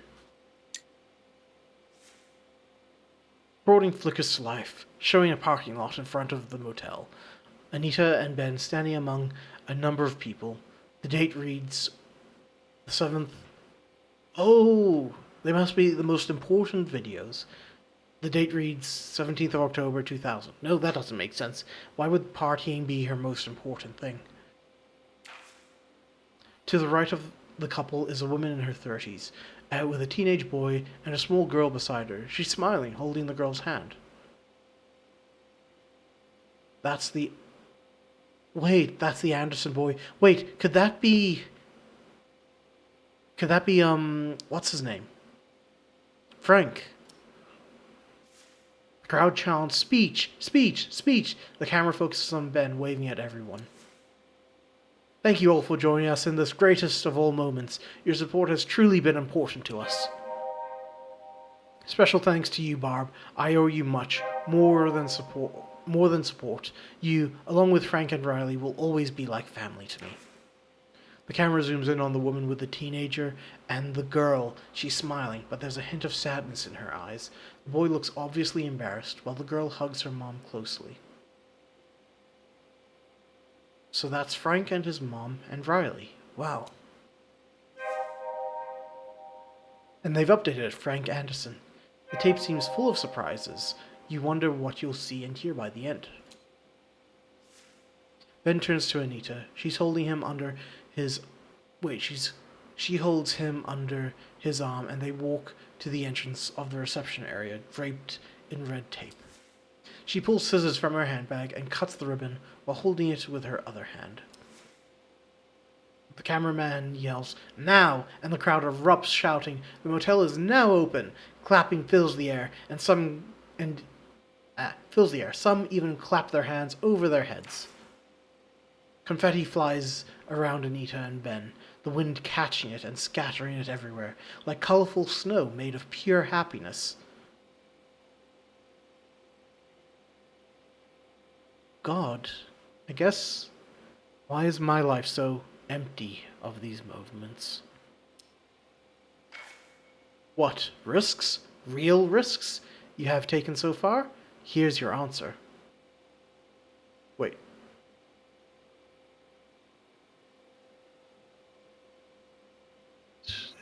Okay, so run video 8. Anitta stands surrounded by a group of people. Ben is nowhere in sight.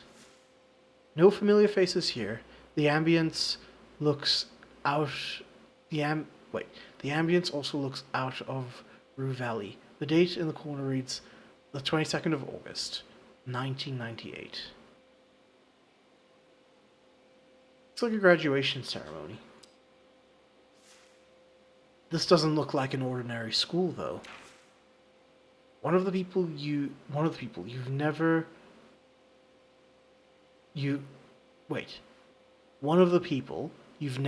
seen before. I think it means you've never seen him before. Clears his throat to get everyone's attention. As silence falls, he waves to the cameraman.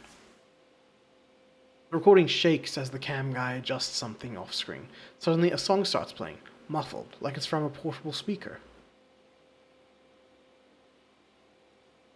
Indecisive. I can't decide if I know or don't know this song.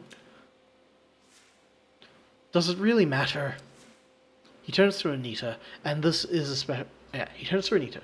special moment for you, and for all of us as well. I'm proud to give you a reminder of how far you've come since you first came to us. He hands her a small box. Anitta gazes at it with a smile, humming along the song's melody. I hope she opens it. Anitta opens and takes out a small plastic token. That's the same thing she was holding in her hand tonight and fiddling with. Oh! She smiles. The speaker says, "And don't forget, when the going gets tough."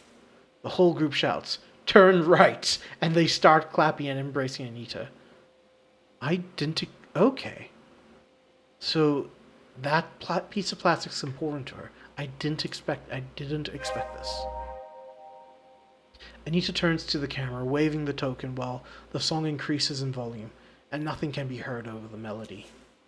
What's going on here? What kind of ceremony is this? What does that token mean? Why does she still have it so many years later? Turn right. I've heard that phrase before. It does ring a bell. It was important, but turn right. You encountered it when you rummaged through her notes. Maybe you should look for more info about it. Okay. Close.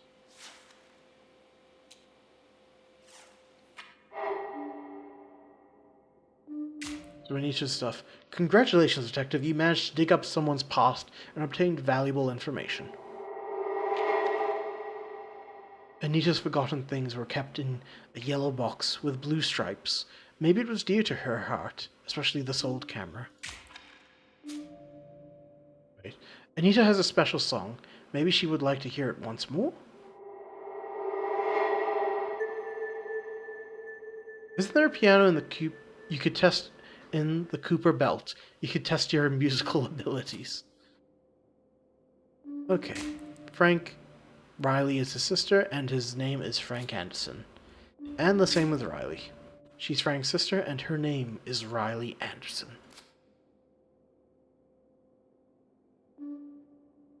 Okay. Okay. Mm-hmm.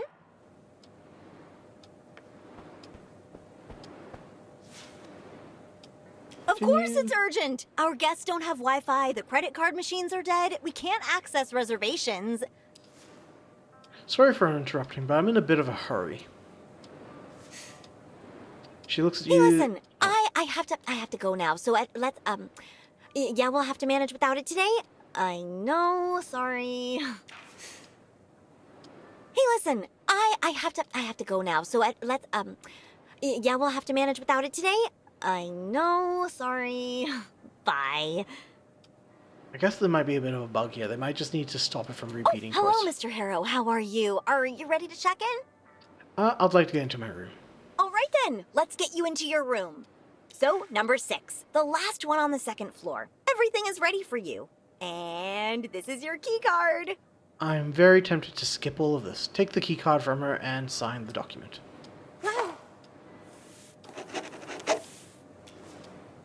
She exclaims with a surprise on her face. Locking eyes with her, it's evident that her enthusiasm to share the tale of electronic locks has been abated. All right, I'm here if you need anything. Enjoy your stay, I guess. I do want to How talk can I to you help about you, Mr. something. Harrow? Okay, we can't do that.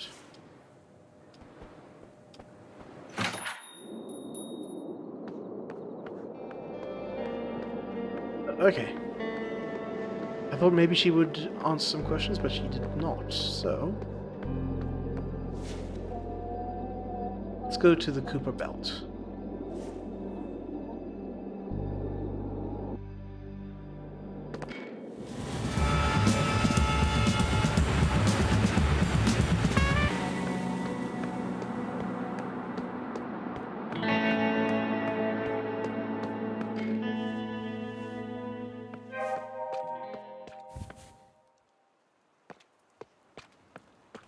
Oh, wait, Anitta comes...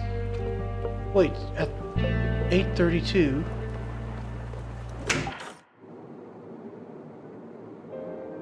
I did not expect that. So we could, in theory... Because I spent a few minutes before getting here. Okay.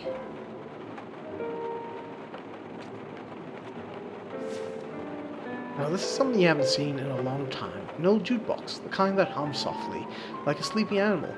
To top it all off, it plays CDs.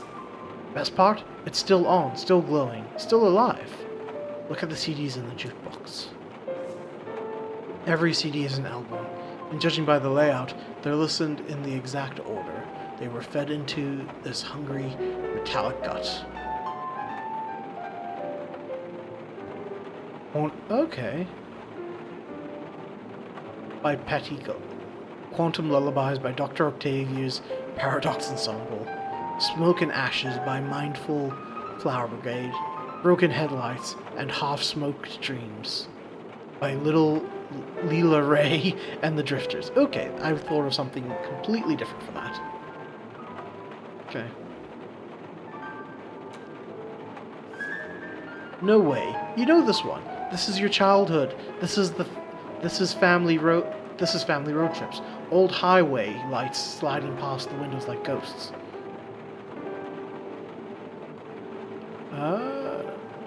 They used to play this in the car all the time, on repeat.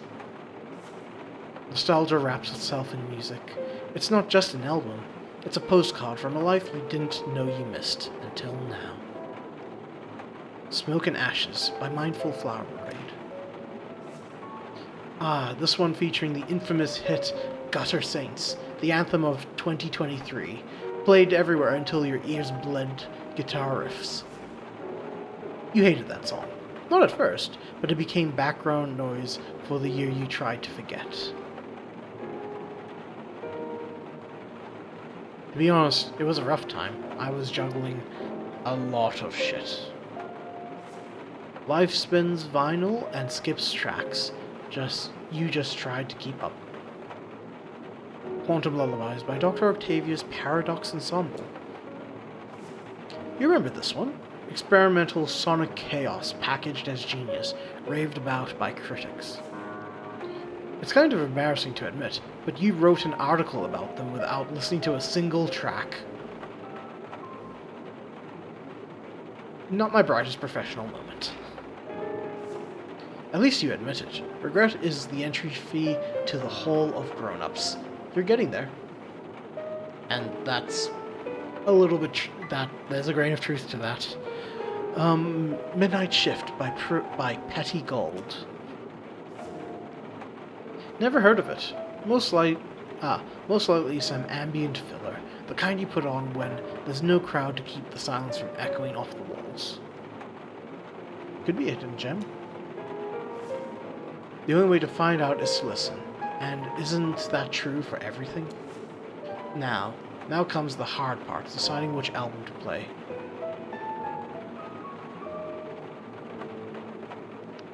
I think we're in the... Let's listen to what nostalgia... No, Midnight Shift. Let's see if that's any good. Hey, who gave you permission to touch that jukebox? Haven't you read the rules? I didn't lie, I didn't see any rule against using the jukebox. Well, now you know. Turn it off. Politely, if possible. Stop the music. The song hits you harder than expected. It clings to your skin, in your mouth. The aftertaste is bitter. Ash and iron. And yet, it was worth it. Sometimes you have to poke the rules to remember you're still capable of shaking the walls. I feel that.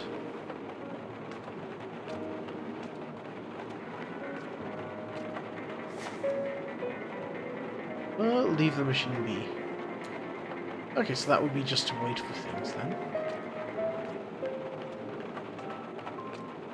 Just see if there's anything else here. Playing together, patient as prey for the yawning black holes.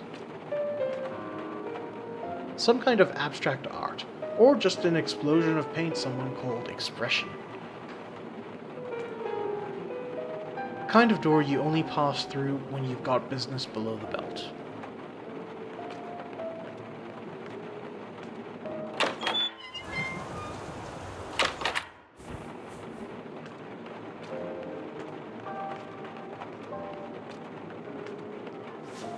Play us a song, piano man. An old-looking piano seems older than other furniture in this bar. Play the song for Anitta. There she is, just about to argue with Travis. Don't let that happen.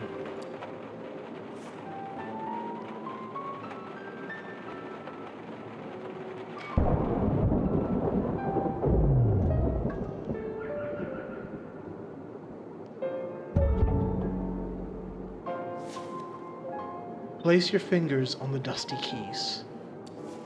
You feel silence enveloping the room. You got this.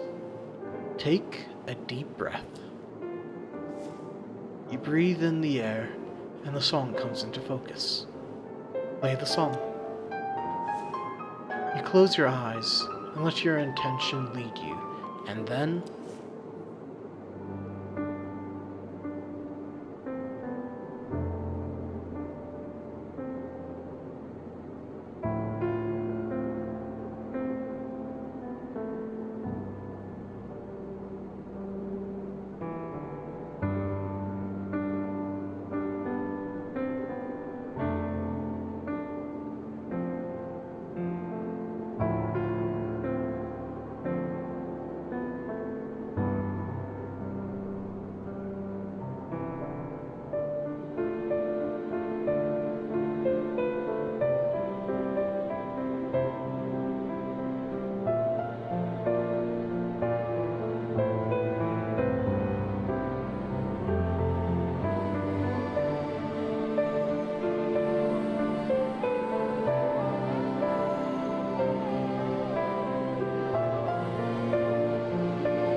Oh, nice. I didn't know you could sing like that.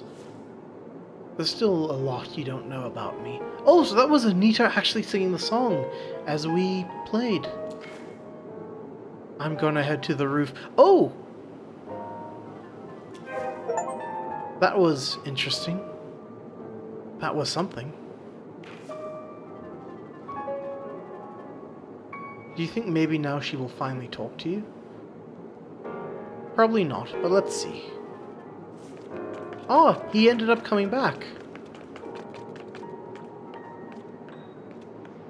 I mean, we've got less... Oh. We've only got 2 minutes. The sharp edge of her usual anger is gone, replaced by trembling shoulders that shake without rhythm, like a clock wound too tight. Approach her. No, we only have 1 minute. Your steps draw her attention, and she turns around slowly. Her face carries the tracks of tears, but her expression is something else, like someone pulled out of a deep, distant dream. That melody. Why did you play it? Here. Now. I just like the melody. That's all. I didn't know you'd enjoy it. I did. I loved that song. I'd forgotten how much it meant to me. Especially during one moment in my life. A long time ago. The support group made a thing out of it. They wanted me to feel like it was an achievement. To let me know how important a step it was. Oh no! Support group, was she like in an Alcohol's Anonymous kind of deal? It was the day I'd been clean for a year. Oh. It's funny that this song popped up today, alongside another achievement. Half sarcastic smile lingers on her lips. What achievement is that? I decided to respect my daughter's and my ex-husband's decisions. She give up on the motel mortgage payment? That's what's bothering. I decided that's what's bothering her. She finally took a huge step towards improving their relationship, but at a huge price. Wait. Give up on the motel mortgage payment. Okay.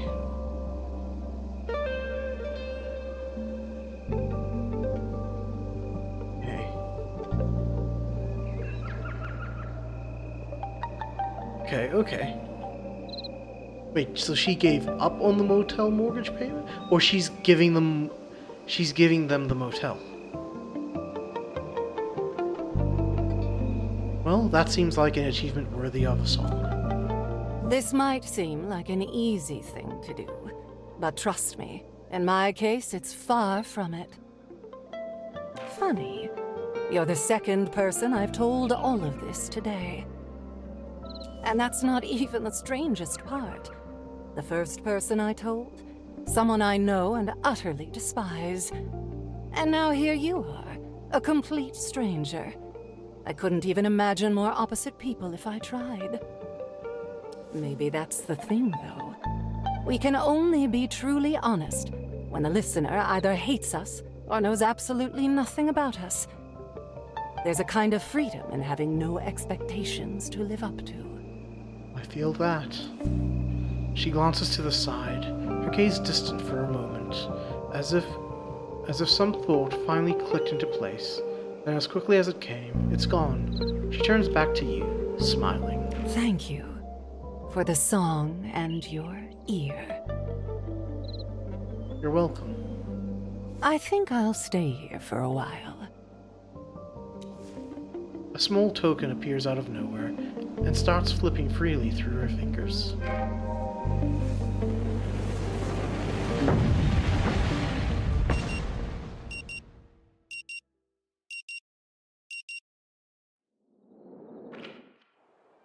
Still with me, Mr. Harrow? Yes, sorry, I have to get going now.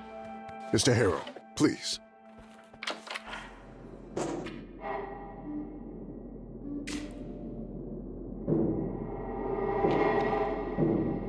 She claims to have already made some hard choices, so she could respect the decisions of her daughter and ex-husband. Is that really true? Some of her stuff at the motel. What was it about the mortgage?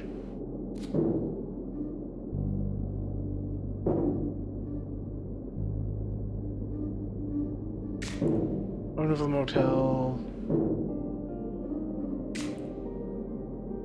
Okay. I need a refresher of what the story was with the motel's mortgage again. Come on, you thief!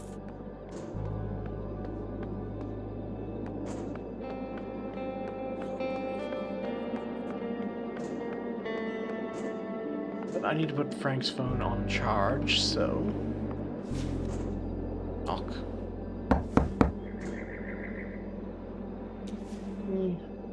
So, let's get that master key card. Oh, right. Honest, let's see. Ah, it's right there. Thanks. Give me my coffee, you jerk! The door?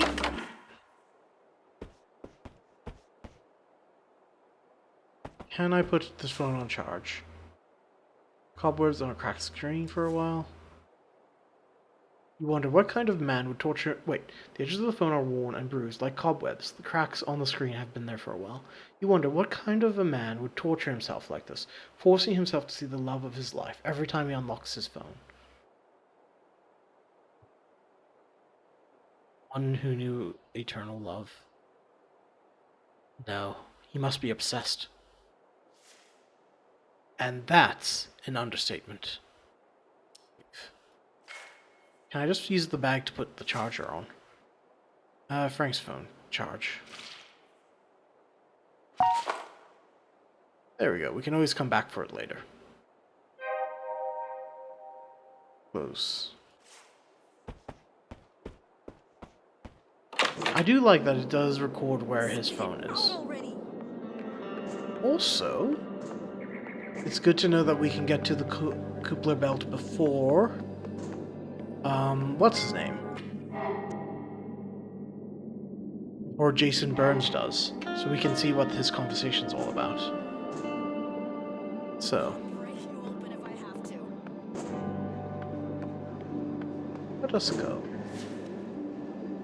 To the Cooper belt. Wait, can we get to the Cooper belt before, I've forgotten her name. Anitta does.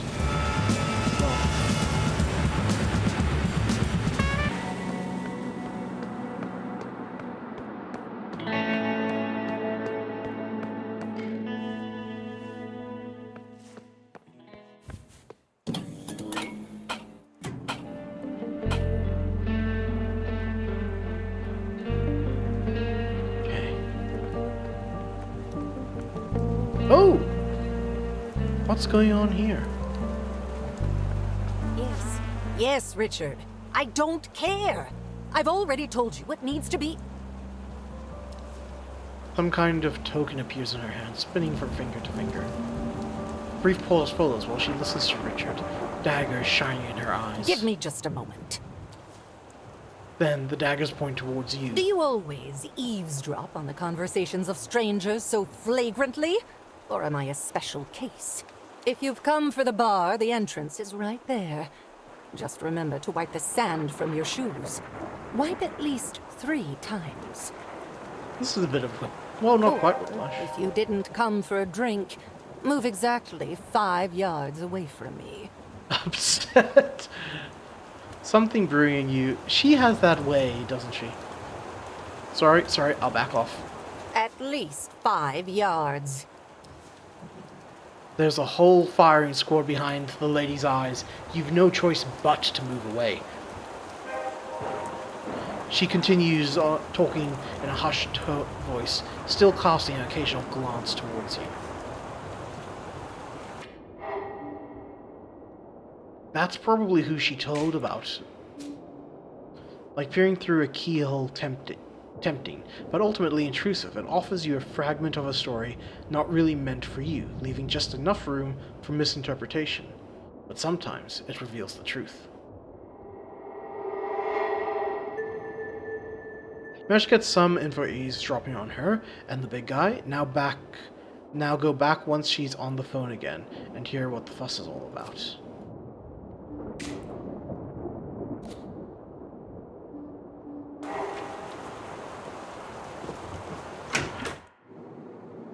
Okay.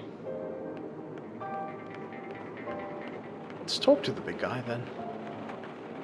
Hey, welcome to Kuiperbelt. Sorry, ladies and gentlemen, just give me a quick sec, just something I need to do.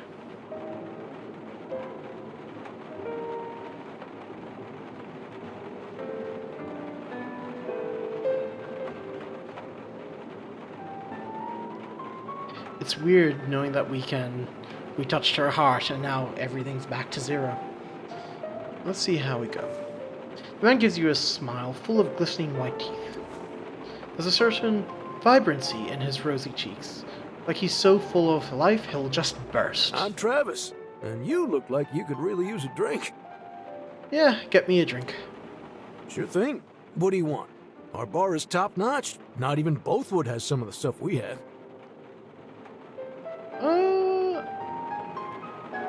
A numb night on the rocks? Man turns, grabs a bottle from the rack, pours you a drink over his shoulder, all in one quick motion, not a drop stains the countertop. Classy. Here. First one's on the house. Cheer him with your drink and down it. Oopsie. He salutes you with a tap of a fingertip on his temple. You're not from around here, are you? My accent gave me away, right? When I first came here, I had the hardest time adjusting to the way people talk. It's just so thick. Man, oh man. Let me tell you, it doesn't get easier with time. I've been here a while. And what brings you here? Sorry if I'm prying, but you're obviously a stranger. Oh, we're no longer secretive. Wait, we're mindful. Introverted, calculated. Okay. You wouldn't really call yourself calculated, you just prefer to think before you act. Introverted. Being barely introverted, you're fine with socializing most of the time, but communication does leave you exhausted sometimes. Mindful.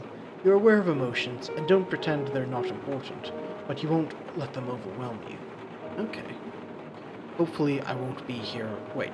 I'm here for therapy. Oh man. Good luck with that. It's visible on his face. He wants to know more, but he's stopping himself. Listen, next drink's on me. I think you need it. Okay then, I'll leave you to it. I got stuff to do. Just call me if you need to top up. Okay. Can't remember the conversation between her and Travis, though. Those protein shakes are starting to cause permanent damage, Travis. You can't seriously suggest that I just let her do whatever. Hey, just trying to help and give you a different angle. Believe me, I've considered every possible angle.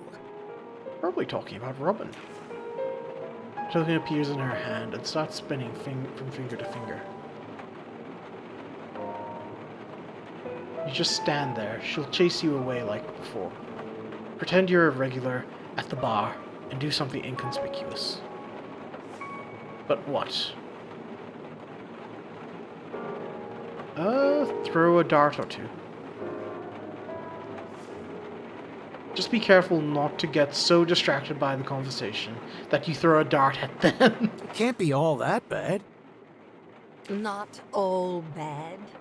My car is stuck at the gas station, and that idiot Frank will fix it never. You know, you can take White Lightning anytime.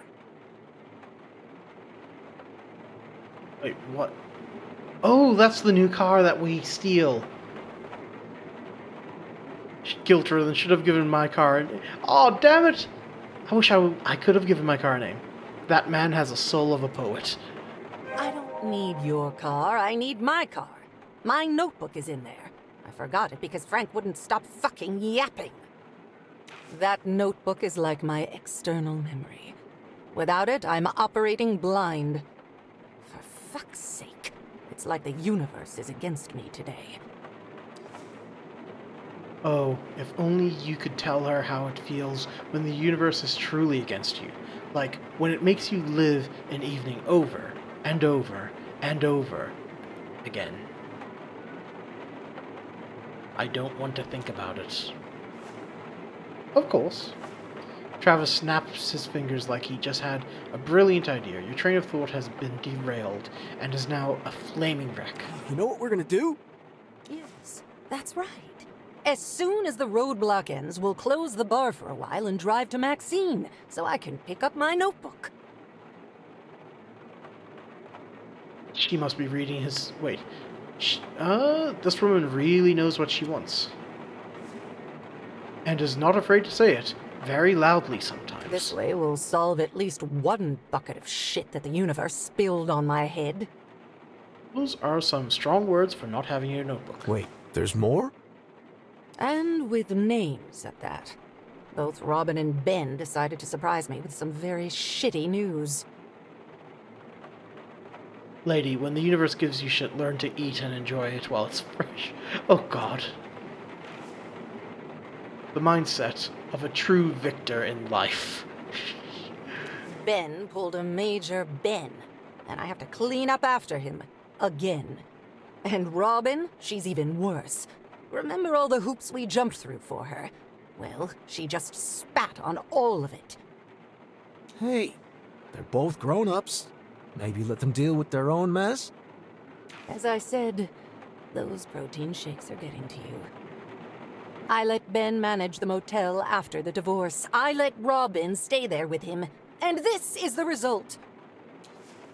She slams the token she's been playing with on the bar so hard that you hear the wood crack. It's just a thought, nothing else.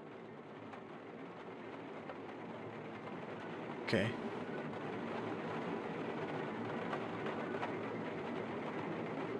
Next stop, Robin and Ben. Maybe. She must feel like the world is slipping away from her. I know that feeling. With her, it's more like the world is in open rebellion, calling for her head. Sorry to be the fourth bucket of shit, but I got a notification that $40K was taken out of our joint account. So, what's the deal? She made the mortgage repayment, said Travis so defensively that he dug miles of trenches and built concrete bunkers with that sentence. Really, Travis? You trust me so little? That money will be returned to the account tomorrow. No, she paid it. It's not gambling. It's not she's ready to leave him. She used it to pay the mortgage off. I believe you. I can't. For a while, she hides her silence under her hat.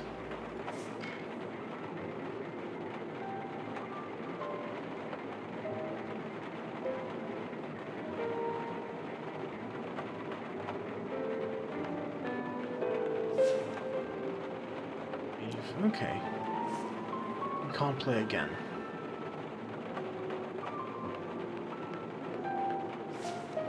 The door stands firmly closed. Sign staff only, almost daring you to step inside. Enter.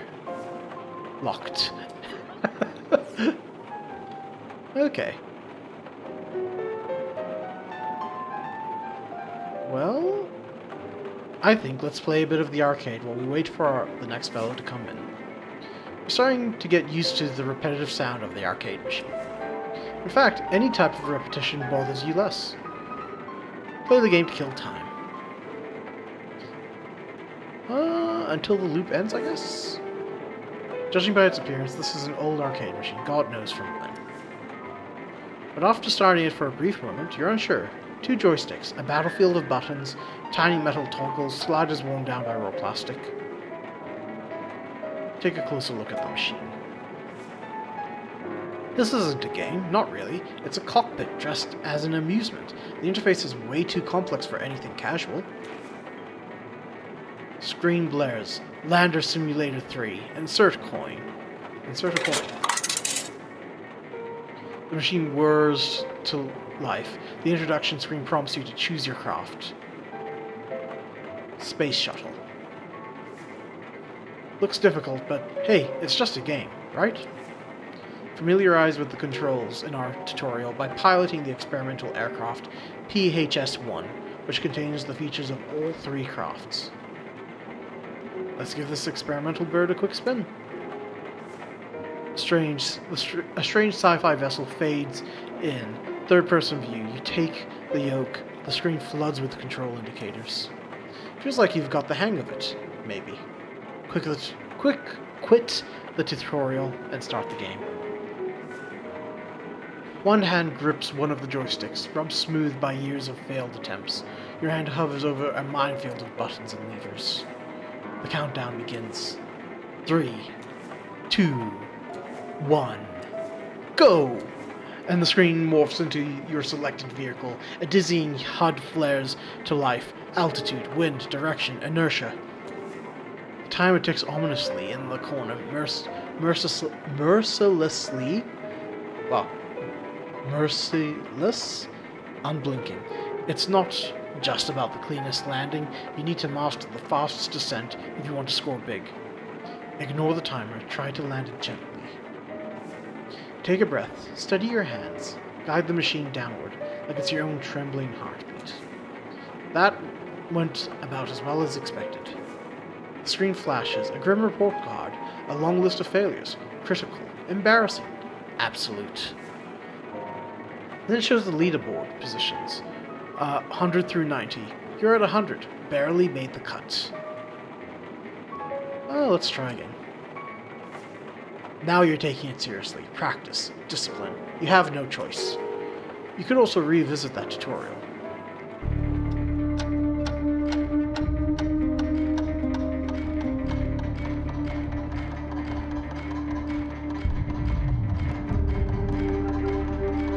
So 43 or 42 is when he comes in.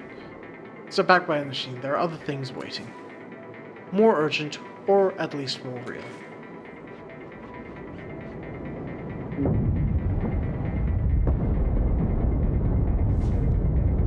Yep, there it is. There it is again, right on time. Close our eyes.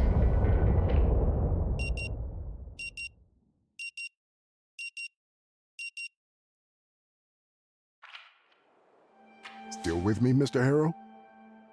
And let's just leave. Mr. Harrow, please.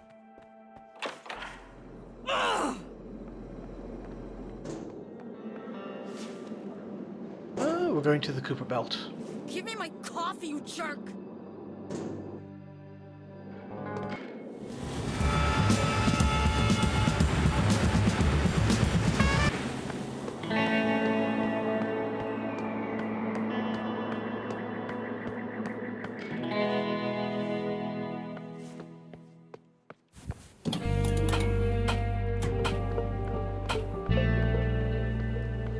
Actually, what does it say when the Cooper Belt is on? Cooper Belt. It hums with quiet pride, washing its surroundings with neon glow that makes even the air feel styled. The name blends with the rocky terrain. The sign, however, refuses to. Is that sign trying to show off? Looks like it. Hide and listen to her conversation. Quick, before she notices you snooping. Jump into the bushes. Some of those branches seem sharp, like the plant has been forcibly evolved into a man-eater, ready to rip and tear sharp. You try not to think about it, not to focus on the branches that seem to be getting closer and closer to your eye. What? Her grip on her phone tightens, plastic crackling in the process with the other. She spins the token with such fury you're afraid she'll cause a localized tornado. A brief pause follows while she listens to Richard, daggers shiny in her eyes. I understand that, Richard, but you don't seem capable of understanding my instructions. That's right, Richard's her, lawyer or solicitor, if I'm not mistaken. Accountant. So, I'm going to repeat them one more time and hope they get through all the noise in your head. Here's what will happen. Robin will accept the invitation. You will make sure that the university's board disregards that whole past the deadline issue. Is it now? She squints, her eyes and wrinkles pop up in an instant. Anger has added dozens of years to her face. She seems like her evening has turned into a real shit hurricane, and she's trying to fend it off with an umbrella.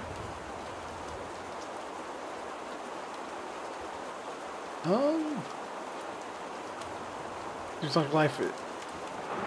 Well, no need to take it out on others. Excuse me, Captain Righteous. Like you never vomited bile into someone's mind? No. If you stick to my plan, all will be well.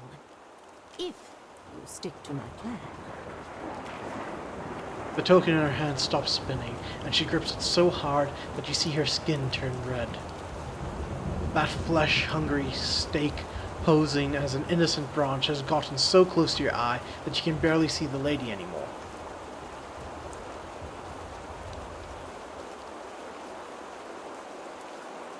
Just close that eye and focus on her with the other one. And soon enough, the only eye you have will.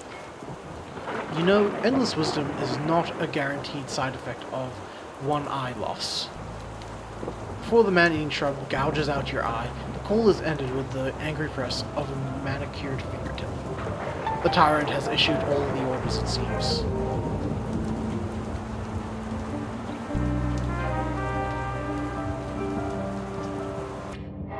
So, she's trying to get Robin. She declined an offer to enroll at a university. Anita's secret car. Eavesdrop on Anitta. You did it once, you will do it again. Once you cross that line, it becomes a part of you. Oh, so we will probably eavesdrop again. She seems to have lost her notebook. That's right, we could probably grab... well,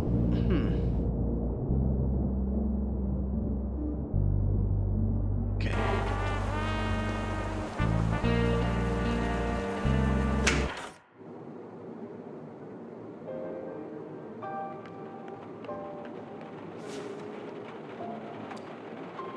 Piano from Bygone Air.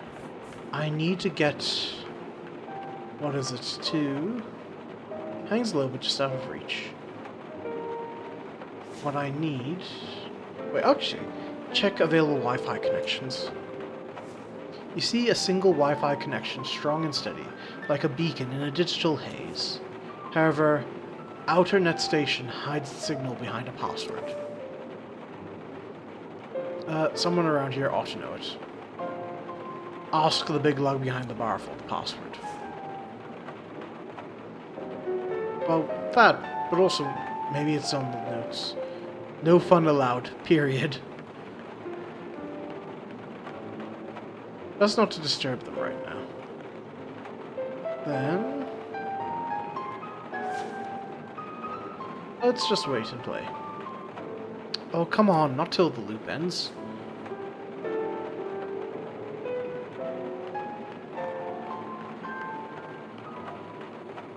Link together as prey. Okay.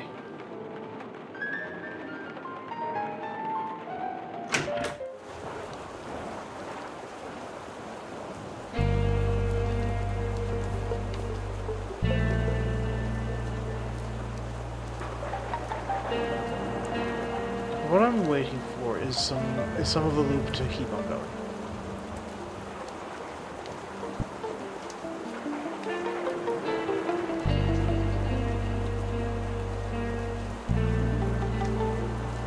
Okay, we don't go, so this is only a complete belt.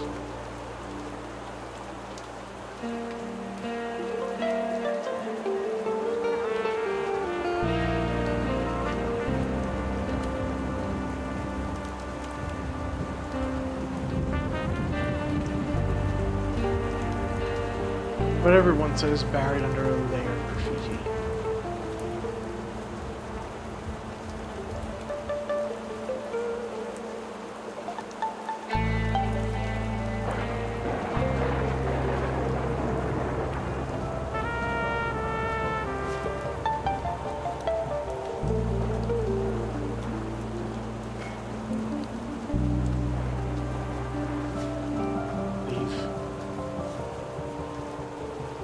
Okay, that doesn't count down as a minute.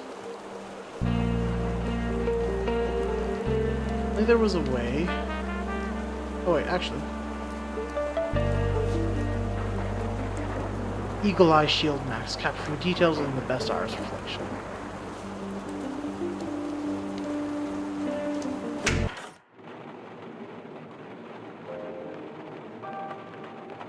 Let's see. Not because of the the familiar cover brings a smile to your face, and not because the seductive smile of the protagonist, but because of the unknown adventures still awaiting you in that book. Well, I guess I'm reading the book till what's-his-name comes. Kill some time with this book. No, not until the loop ends. Damn it.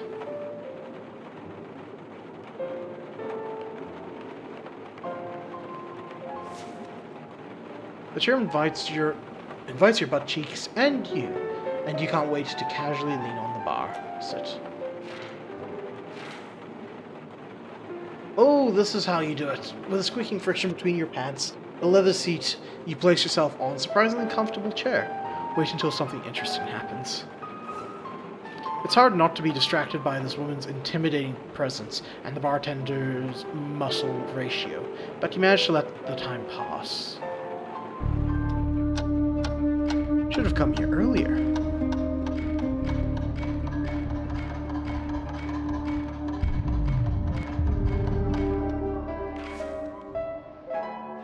After a while, the lady ends her conversation with the big guy and starts to leave. And she heads up the stairs. Jason Burns, completely drenched, appears in the entrance. As he takes a seat at one of the tables, you realize that it's 8:43 p.m. 4 more minutes until the sky sets ablaze. It's unlikely something else worthy of note will happen before then.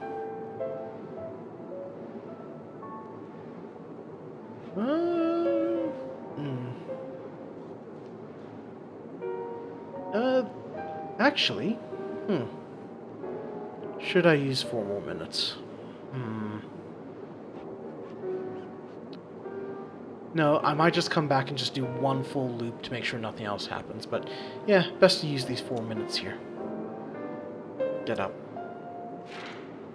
So, Jason Burns, what do you have?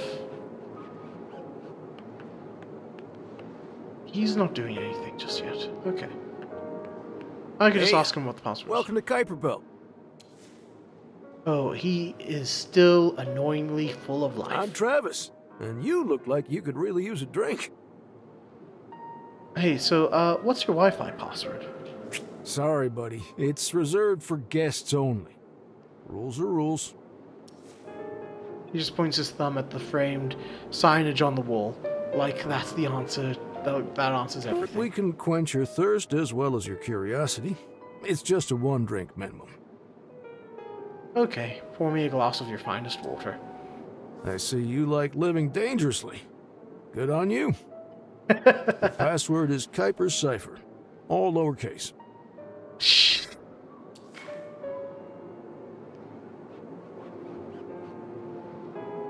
And what is this? Why is this arcade so damn hard?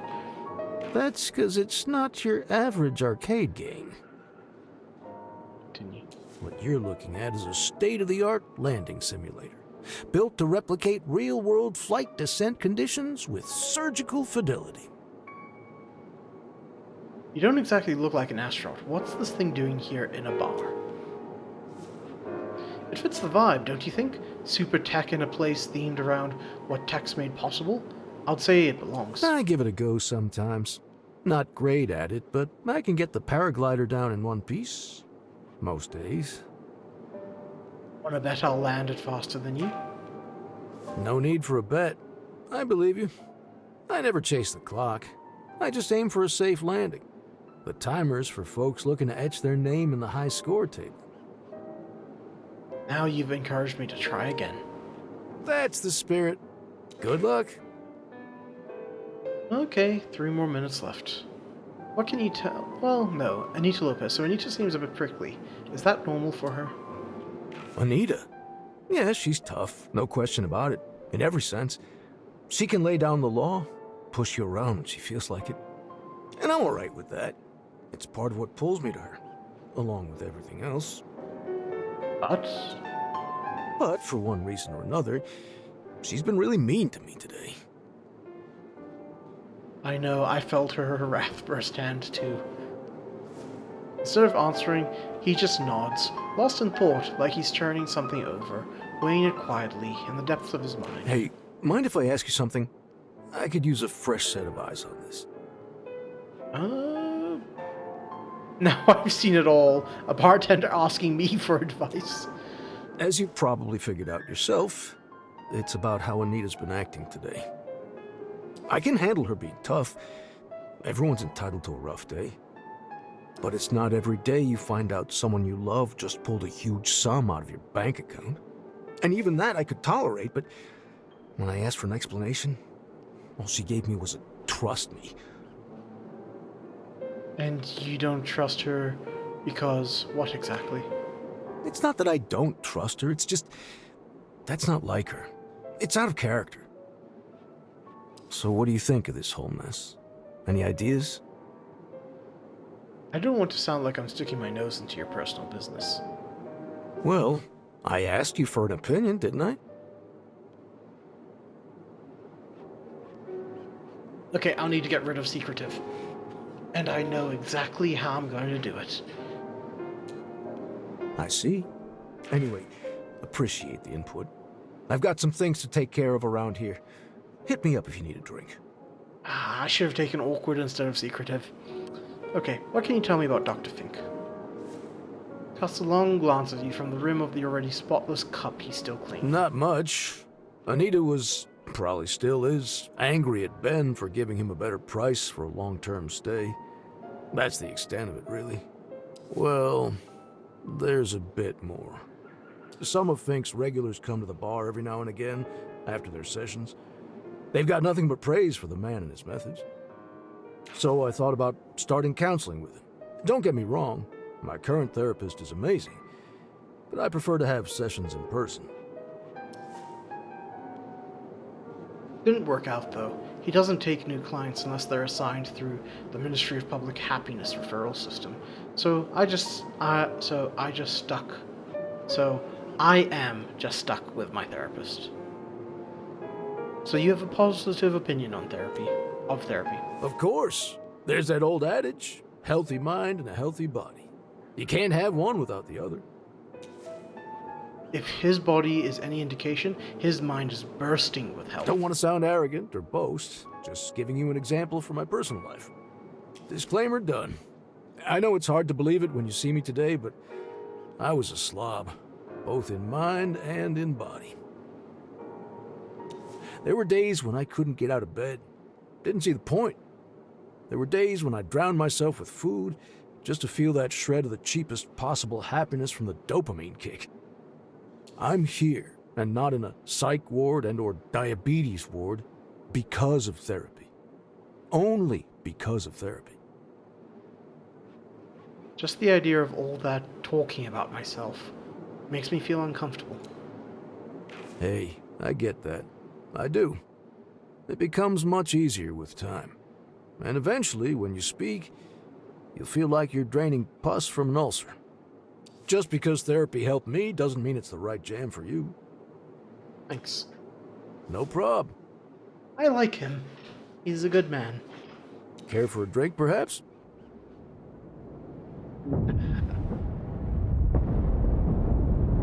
Right on cue.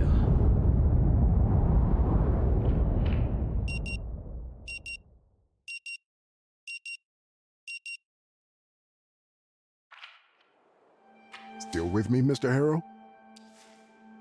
Yes, and I have a question. Actually, it'll have to wait until next session, because I have to go now. Alright, Mr. Harrow. Get it out already! Alright, let's see what we've got. So, after the conversation with the bartender, she goes, okay. So that's what happens there. Jason Burns, you saw him at Kupel Belt, completely drenched. I think just for completion's sake, I'm just gonna get to the bar as soon as possible and Come just on, know you the thief. times. Because I have a rough I'll estimation, break you but open if I have to.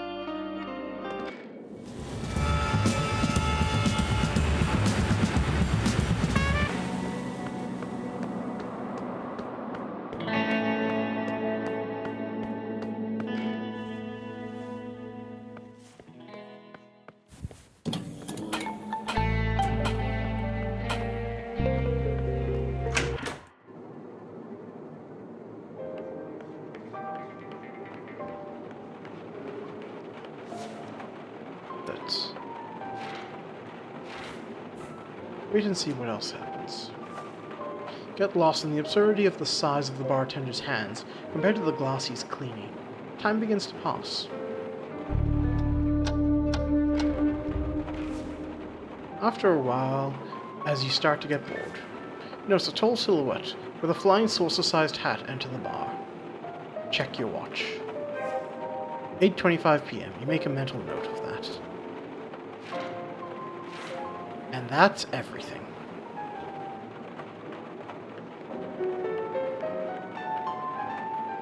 Do I want anything more? Not really. Let's just play till the loop ends.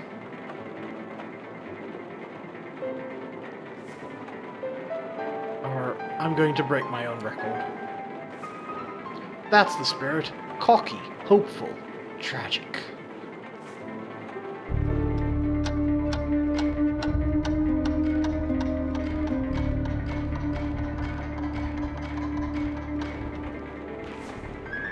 After all that practice, after the tutorial, you revisit it again and again, you start to feel it. Time to test yourself on the paraglider. Coin inserted, choice made, the machine coughs up a list of commands. Start the game. Countdown begins. You feel oddly ready, like you've done this in another life. You begin your descent, carefully tilting the wing flaps to catch just the right stream of wind, the perfect glide path. A violent gust slams in to the left of the screen, distorts it like a torn canvas. You're no longer flying, you're surviving. Gently correct with the joystick. You handle it like a leaf in a storm, just enough finesse to make it look intentional. For a second, I thought it was a leaf in the wind. The gust subsides. Slowly, you coax the stability back into the glider. A bird, no, a missile made of feathers and spite. It collides with your paraglider and clings to it.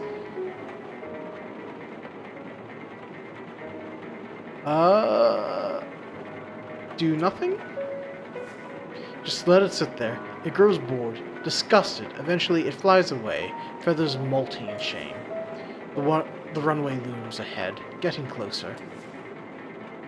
Upward stall. You stop descending, floating like a balloon, too high, too light. Nudge it downward slightly. You slowly bleed off altitude like you've done this before, maybe in another life, or loop. Final descent. The runway spreads before you like an open invitation. Success. You land smooth, clean, no fanfare, just the weight of breath returning to your lungs. Let's check the time. 46th place. Progress. You've clawed your way up the ranks. Enter our name into the high school. What will it be? 3 letters. Choose it while. EUG. There it is. Your legacy reduced to 3 blinking glyphs. Continue playing the game. Again? Of course again. Quitting is for people with closure. You've got a vendetta.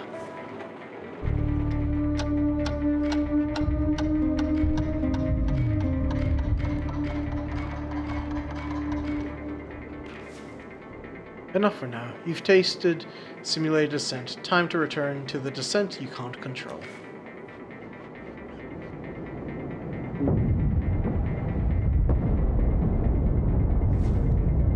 You're getting used to this. A fire in the sky, loud noise, your typical Sunday.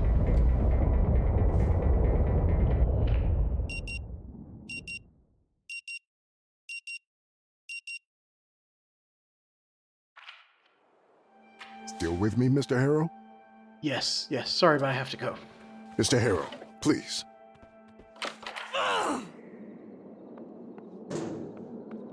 Actually...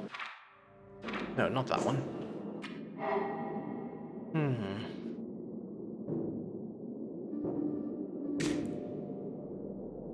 Till 8:25 p.m., then she enters the bar. Okay. And we've already done that. Oh, wait. Strangely, the thought brings you a warm smile to your face. Okay.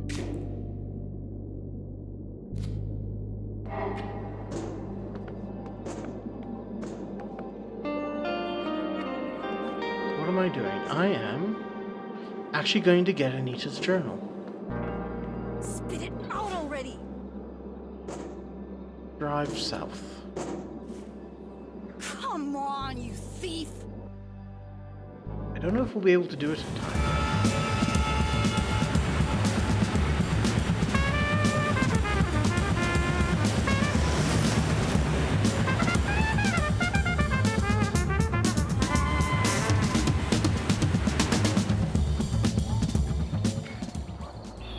Okay, only 6 minutes. Not the worst.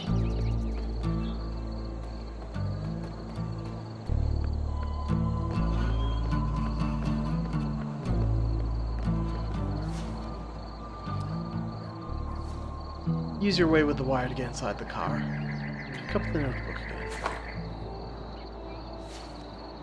Close. Okay.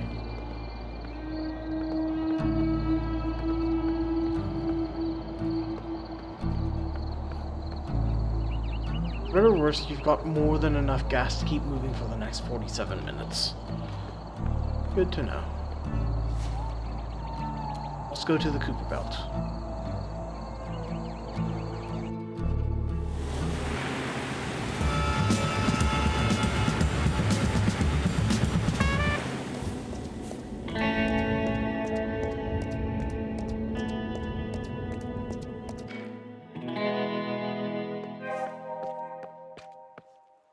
Just realized our phone hasn't rung.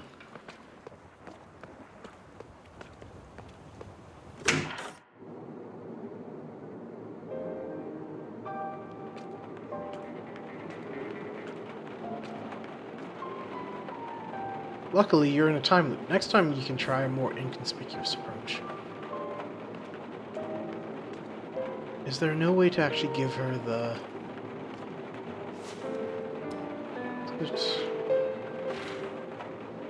Get up. Okay.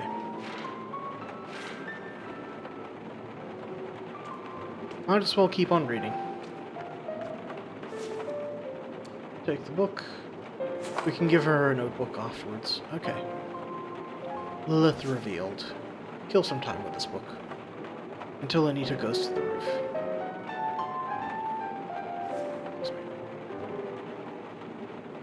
Struggle for a while to find the part where you stopped reading last time. Check if there's any deformities in the paper that would indicate where to start from. It's all part of the experience. Be a detective.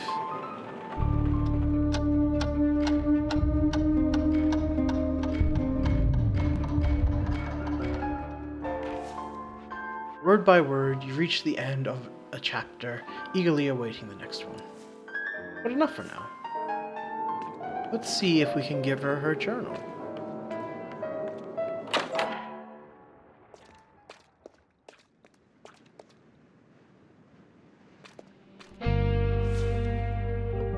Lady with a big hat, Anitta, she stares far off into the distance. Under the veil, the silver in her hair shines in the cold air. She stares at nothing, with a thousand-year stare, while the token absently spins in her hand.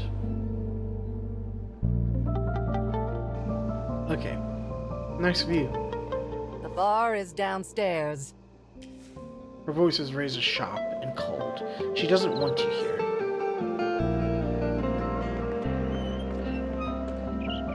So I can't actually give her the... She stares into the far-off distance. Okay. That's a bit disappointing. Hey, Welcome to Kuiper Belt. I'm Travis, and you look like you could really use a drink.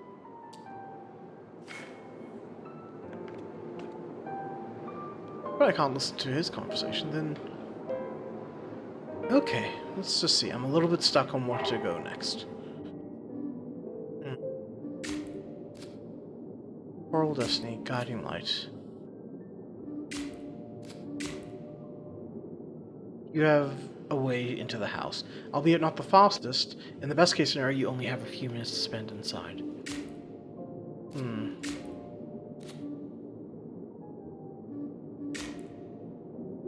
Okay.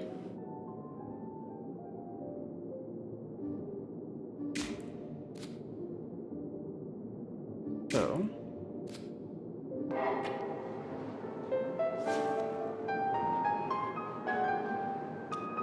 the phone back in our pockets. So where do I go from here?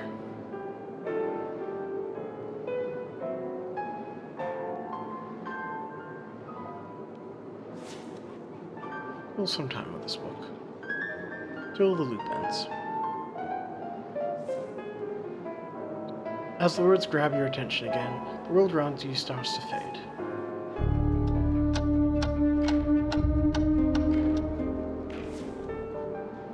Thoughts wander off, you can't remember a word from the whole lost page. Best to take some rest.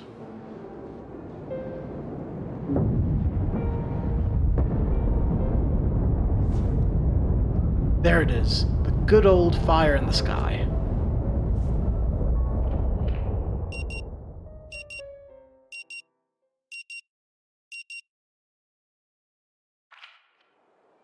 Still with me, Mr. Harrow? Yes, and I have a question. Actually, I'll have to wait till the next session. Okay. I'll break you open if I have to. I mean, I haven't tried everything yet. Let's just drive south.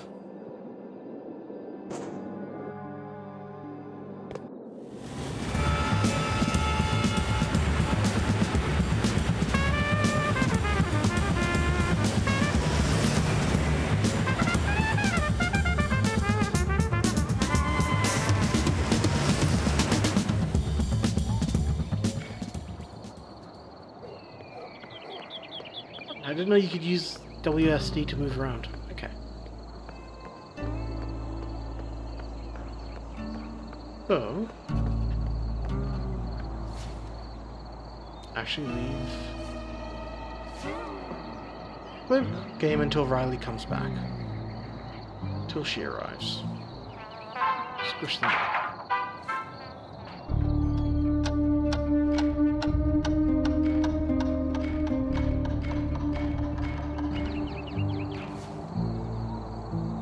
For now.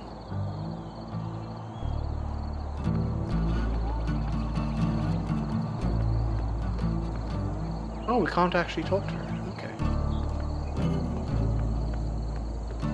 Well.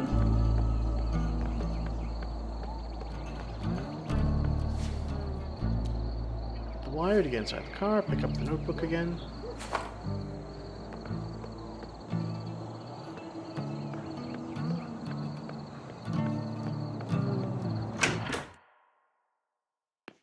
Welcome to Max Gas.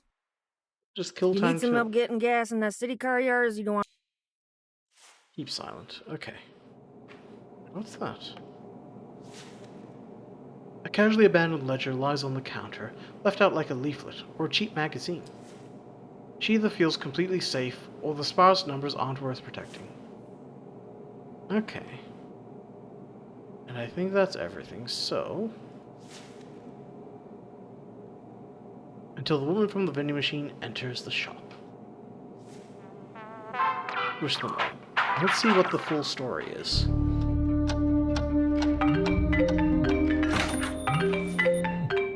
Enough of this for now.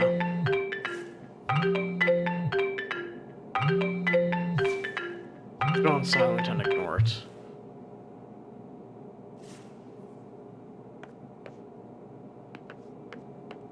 Hey, Max. What's up? Hey, Riley. Here's for the gas. You don't happen to keep some coffee under the counter, do ya? No coffee, sorry. I got a couple cans of Mega Jitter in the fridge if you're that desperate. Nah, those make me twitch like Uncle Ben on a clean day. I'll pass, thanks. They both laugh. Seen my brother around, by any chance? Yeah, he's right here in his... She turns to point towards the garage. Her eyes widen as she stops mid-sentence. What the? He disappeared. Left without saying anything, huh? Typical Frank. Nah, there's only one road out of here. He couldn't have driven off without me seeing him. Hold on, I'm calling. She reaches for her phone. Already tried calling him, Max. No use. She nods at her but proceeds with the phone. Mm-hmm. Off network. Damn. Yeah. Pity. I was hoping to catch him at the motel before I head out. Oh, where are you headed, by the way? Vacation? I think I'm going to listen to the whole story. Nothing like that. I quit at Coral Destiny. Wow. Really? Yeah, I just need a change. Ooh, thought you'd never leave. I didn't think I would either, but here we are. Anyway, I'd rather not talk about it. I just wanted to say goodbye to Frank before I leave. You know, we've been at odds lately, but I hoped... Sentence trails off, leaving the thought unfinished. I know. He's not at the motel, he's not here, so probably drove to Bothwood? Yeah, that sound like him, but still, I swear I've been standing right here looking at the only road the whole time. And I didn't see or hear him leave. No sound, no dust, no nothing. I went outside about an hour ago, maybe half an hour, talked to him. He was fixing Anita's car and his blue pickup was still parked there. Well, couldn't he have driven it the other way? Into the mine pit?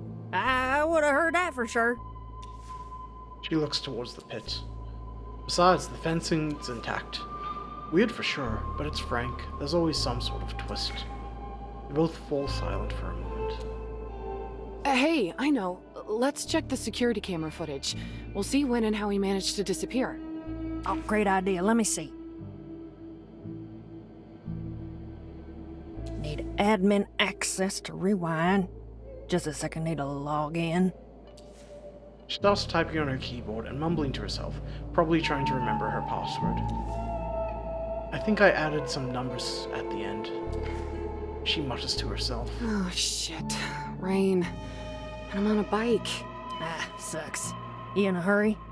Not really, but I wanted to stop by the cemetery before I continue on. Okay. Tough luck. Till the rain stops, it'll probably be night by then. Yeah, not the best time to visit the cemetery. Oh, just my luck. Anyways, I'm logged in now. Want to come behind the counter? Oh, wait, I'll just angle the screen so you can see it. No need. I can see everything from here fine. Alright, let's rewind. There he is. Stop. It says 7:55 p.m. That's only half an hour ago. The careless driver and his blue pickup appear on the screen. Let's fast forward a bit. Alright, let's see. She fast-forwards the video for no longer than a couple of moments, and the careless driver, as well as his pickup, disappear from the video. Wait, what? He just vanished. What? How? I don't know. There's no way. You must have misclicked or something. I didn't. Look, it says 8 p.m. right there. Go back a little. Maybe we missed something. Okay, let's go back. She presses a button. 8:59, and here he is again. Played at half speed. Alright. She plays the same part at half speed. Unbelievable. 8 p.m. on a dot, and poof! Oh my. She laughs nervously. My brother's nuts. I can't believe he hacked the security camera. Why would he do that? I don't know, but I bet he wasn't really even there before 8. So you think I imagined it? I know what I saw. No, I'm just saying, Frank didn't just vanish into thin air. There's gotta be a rational explanation. Well, I don't have one, but I know what I saw with my own eyes. Maybe the footage skipped into another date or something. Let's rewind a bit more just to be sure. Well, it's say 8th of August, 2027 right there in the corner, but let's try. She starts rewinding the footage. Look, 7:41, and that mirror right there as I remember it. I stepped out for some air, asked Frank how he's doing.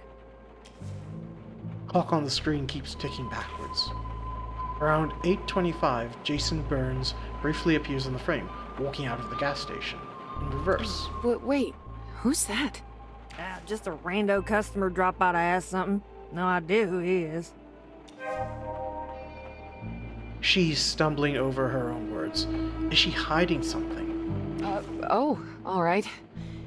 You look kind of familiar, but I must have mistaken him for someone. Why is she hiding Jason Burns? Well, anyway, I don't get it. Frank couldn't have just sunk into the ground. I'm telling you, something strange is going on here. You know, my dad has been disappearing from our house lately. What, Walter too? Well, not like this. He just somehow escapes the house while I'm at work. That's insane. Doesn't it freak you out? Well, he usually comes back on his own, but he never tells me where he's been. And I'm bloody worried something might happen. He's 86 after all. Oh, well, of course you're worried. That's crazy. Yep, he's done it again today. I asked Alex to look for him, but he's too busy with his project to leave the house. So as soon as that roadblock is down, I'm gonna close here and go look for him. But how does he exit the house on his own? I don't know. We got a fancy new door, we boarded up the windows, but it doesn't help. Pops has a secret way of just disappearing. Alex has some theories. Don't get me started on Alex and his theories. Yeah, I know. But Frank disappearing like this? Even Alex would be dumbfounded. She looks towards the screen. Come on, it's not some paranormal thing. Frank's messing with us. I'm sure he's swapped the footage or something. Even if he swapped the footage, how do you explain he's there at 7:59 and gone at 8? I don't know, but it's the only thing that makes sense. I've known him all my life. He's up to something. Brothers, right? Always pulling something. Yeah, no kidding. You never know what you're gonna get with him. And somehow they always manage to get away with everything. Tell me about it. They drive you crazy, but you can't help but care about them. Right. You try to look out for them, but they never listen, yet they expect you to be there when things fall apart. True. To be fair, Frank was there for me for 7 long years after Mom died, when we were living at the motel. I was a difficult teenager, let me tell you, so you have to give him that. But ever since... She falls silent for the moment. Yeah, it changed him. You know, he's a good mechanic, but lately it's been a pain working with him. There's no such changes with Alex. He's been the same old lunatic he's ever been. A few more wrinkles, a little less hair. That's the only changes I see in him. Well, consistency does count for something, even if it's consistently... chaotic. I've already heard this part. Suppose the lightning's gonna strike in about 5 minutes or so. So, first things first. What have we got here? Where's Walter? Maxine's father is missing. Break into the ranch. There must be a faster and less painful way to enter the house than breaking the door each time. You heard that Walter has a secret way of exiting, so there might be an alternative to enter too. Okay. Perhaps there's a clever way he uses to bypass the door security. Let's search the house for any clues. Or maybe the door manual? That can't be right. Wait, you've talked with the receptionist about him?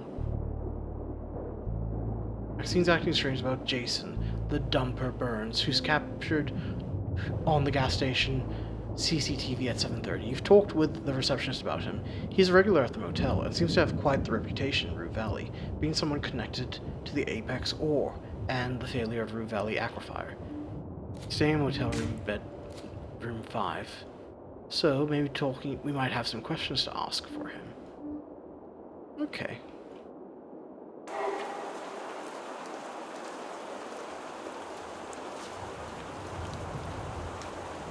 Drive south.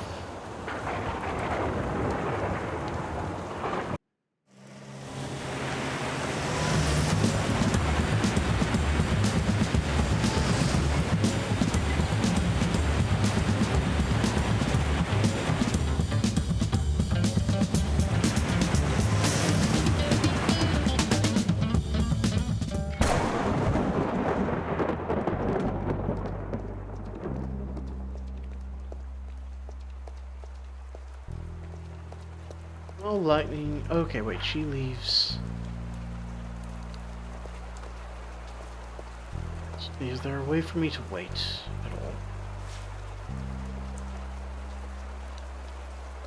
Actually, okay, let's see if there's any Wi-Fi in the graveyard. The phone struggles to find anything that's even remotely resembles a signal. You should go to a more civilized area if you want to use the internet. Play a quick match. Never mind.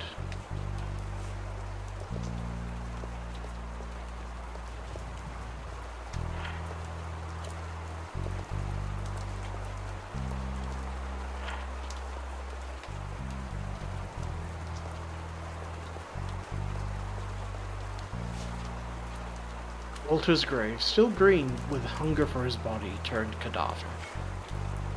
Okay.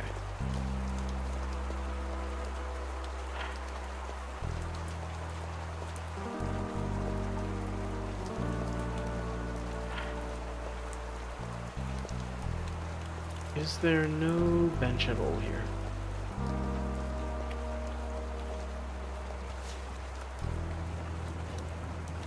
The style is simple, but the face is carved with startling detail. You feel those dead eyes on you, watching, judging.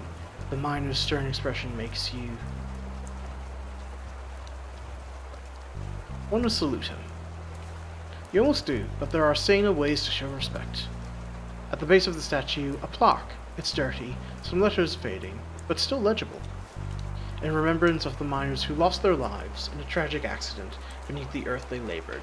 Upon this earth we honor their rest. They will forever remain in our hearts. The date is mostly gone. Only the year remains, 1994. At the bottom sits the Apex Ore logo. Oh!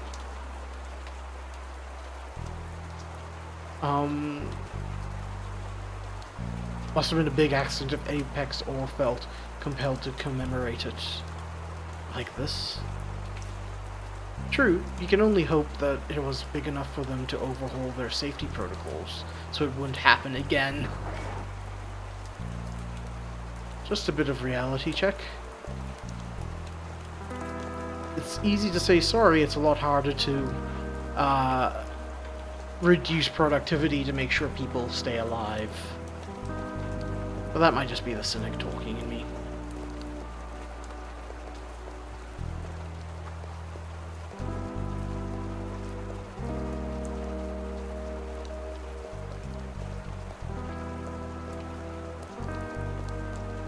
I don't think there's a way to slow time down, is there?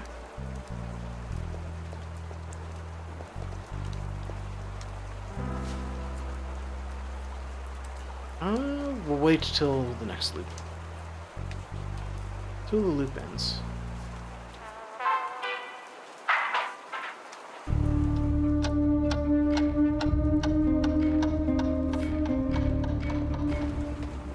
Oh, here she is. She makes it in the end.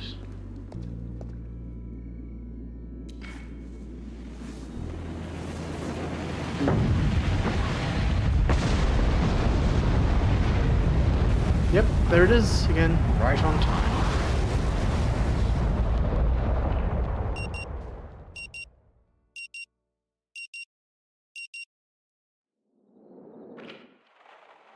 Still with me, Mr. Harrow? Yes, sorry, I have to go now. Mr. Harrow, please. Give me my coffee, you jerk!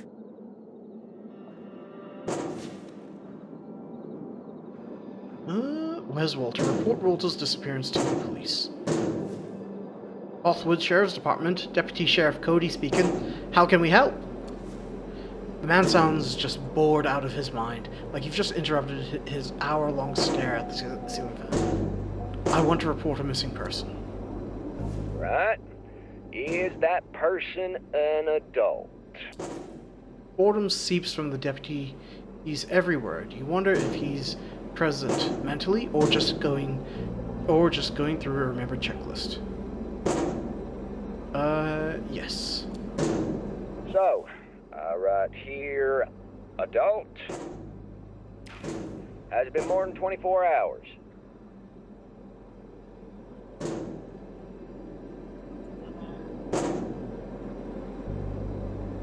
Yes? Roger that, sir. So, right here.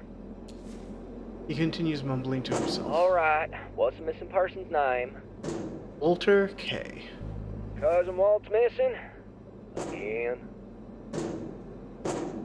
Oh, they're cousins. Okay. Cousin Walt. Yep, we family. K's and my folk, we go way back. But I reckon a tale of local history is not what you're here for. Who says I'm not interested? Well, way back my folk came here as settlers with Maynard O.K., the founder of Bothwood. Maynard O.K. Okay. Way back, okay? My great-great-granddad, Clayton Bronco Canis, he was his right-hand man, his main cowboy. When old man K got rich, my folk got rich with him. Hell, we own a block of Bothwood. Too bad it's worth less than desert sand right now. So, we blood, even though I might not like all the K's that much. Anywho, Okay. Cousin Walt's prone to going MIA. He gone done it like half dozen times. But every time he just shows up. So, we used to get calls from Maxine, but I reckon she gave up after a while. Then he seems to remember something. Wait a moment. Who am I talking to? Who's doing the reporting? I would rather remain anonymous. Well, shit. We're not taking synonymous calls. Fucking hell. Now I gotta turn on call tracking. One Eugene Harrow, resident of Greater Gray City, MP. What the hell you doing out here, Harrow? How do you know Cousin Walt? I'm just a concerned citizen. Oh, there's still such a thing? It's within your rights, Harrow. As I've said, Cousin Walt's gone missing before, but every time he came back under his own horsepower, alive and well. But I'll do you a solid and file this missing person report. Nothing will come out of this. This man won't lift a finger, even for Cousin Walt. Seems like justice in Rue Valley is slow and unachievable, even for the well-connected.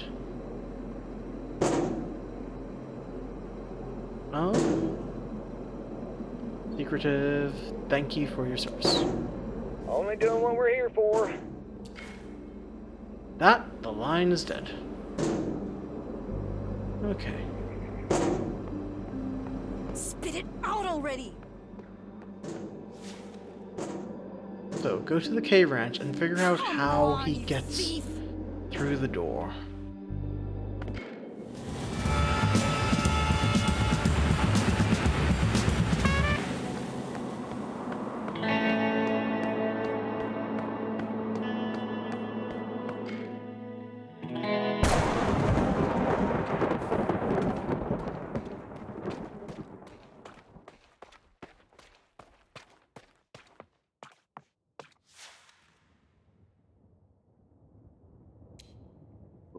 Okay, so we can't...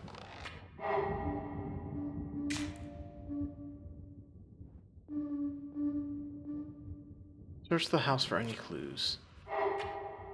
Or door manual.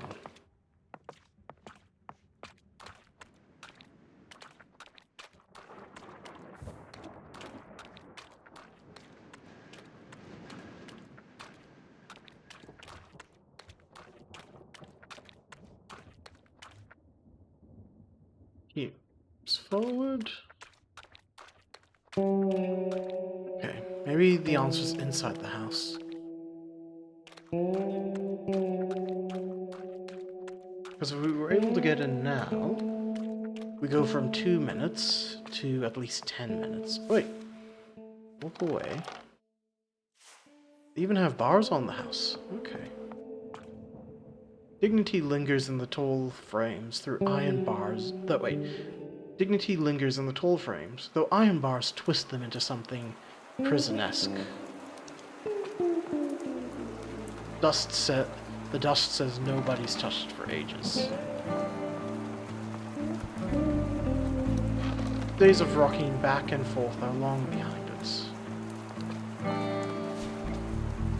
Break into the house.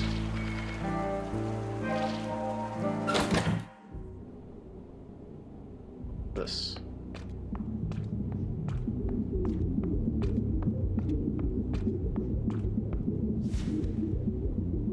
Dust-laden tapestry of family branches, stitched with faded gold, and the quiet ignorance of generations who built their kingdom on hooves and horn. Examine the tapestry. An example of the relentless march of time, a patchwork of ancient portraits with calligraphed, I'm pretty sure I'm saying that wrong, names alongside almost modern photographers with boring typed fonts. Try to read the names and make out the blurred pictures. Some of them are difficult to make out, but the stern figure on the bottom, that all the others stem from, commands attention with a bushy mustache. You're staring at Maynard O.K., 1867 to 1952. Examine the portrait next to Maynard. A young woman gazes out from the vignette, every line of her pose whispering nobility, but her eyes, disciplined, glazed, mask sorrow decades in the making. The name plaque reads Lucretia K. Follow the lower branches. From Maynard's elaborate frame, the vine splits neatly into two. First name, Alexander M.K., 1913 to 1928, so died when he was 15, rests beneath a portrait that mirrors Maynard almost exactly, minus a few decades and the formidable whiskers. A quick tally of the years makes it clear that he never crossed the threshold into adulthood. The second portrait, or rather its absence, draws far more attention. It looks as though it was scrolled over in charcoal, or perhaps used as an ashtray. The name is just as hard to make out, but with some effort you manage to read Philip M. K., 1913 to 1967. Alexander and Philip must have been twins. Wonder if they were identical. Impossible to tell from their photographs. Go on. From this point on, the portraits appear more youthful. Not the people themselves, but the ceramics they're cast in. Next one is, wait, is this the Walter? So this all started with Walter's grandfather. Okay, despite his age, he looks strong, confident, strapping even. Not at all the man you imagined when you heard he's missing. What about Walter's wife? Helen K., 1952 to 1990. The portrait shows a stern, blonde woman whose face says she's ready to carry babies, or a rifle, or both. The two characters above Walter. Maxine K. and Alexander K., born in 1986, another set of twins for the family. Examine Maxine. Yep, that's Maxine, a woman who takes no bullshit from anyone. She's staring at you from a gilded, ornate frame. And Alexander? So, Alex K. is your ranch metalhead. The long greasy hair, the long greasy hair and Rust Belt Sludge Metals t-shirt clearly betray him. The tree ends here. Guess that's all there is to see.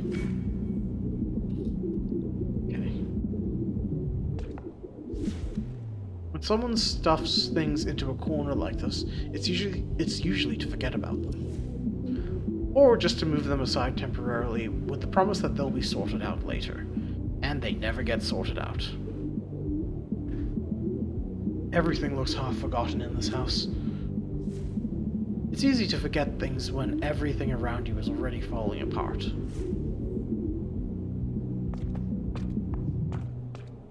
Okay.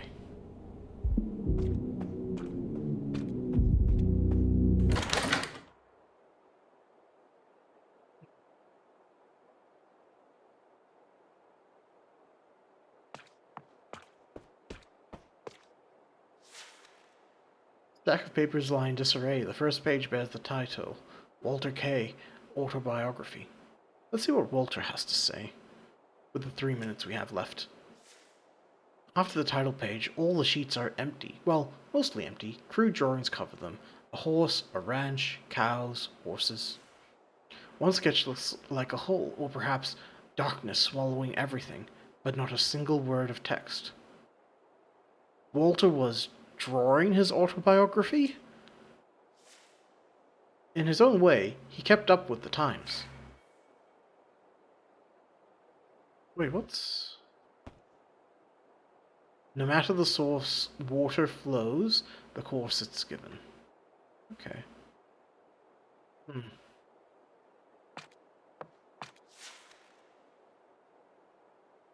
Unlike other shells, this one is colorful. Hues are faded, dried by time, but they still stand out of place almost. Okay, the green ones. They're cheesy romance novels, all of them. Old ones, really old, early 20th century by the looks of it.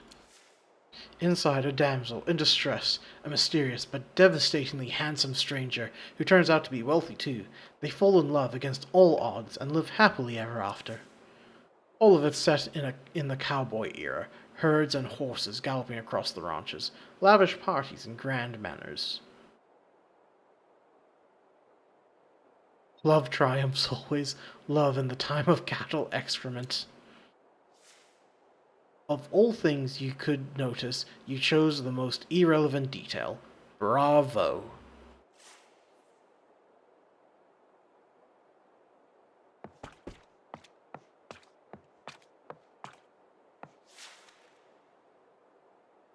The shelf holds plenty of thinner books, magazines, journals, publications. Mixed in are several bulky volumes that look like photo albums. Look at the albums.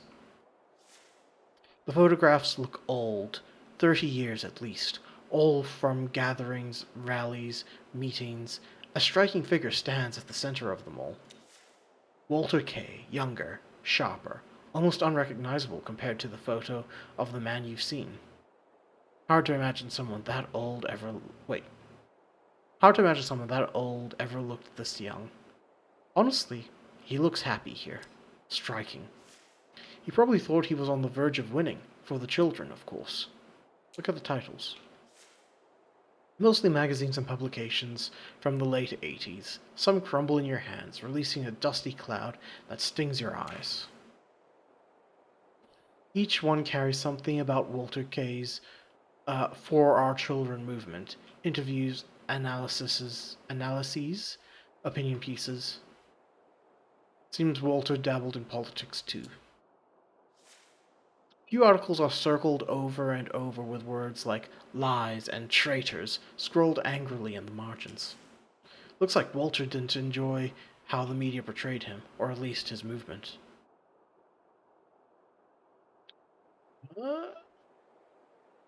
Maybe he just wasn't good at presenting his ideas.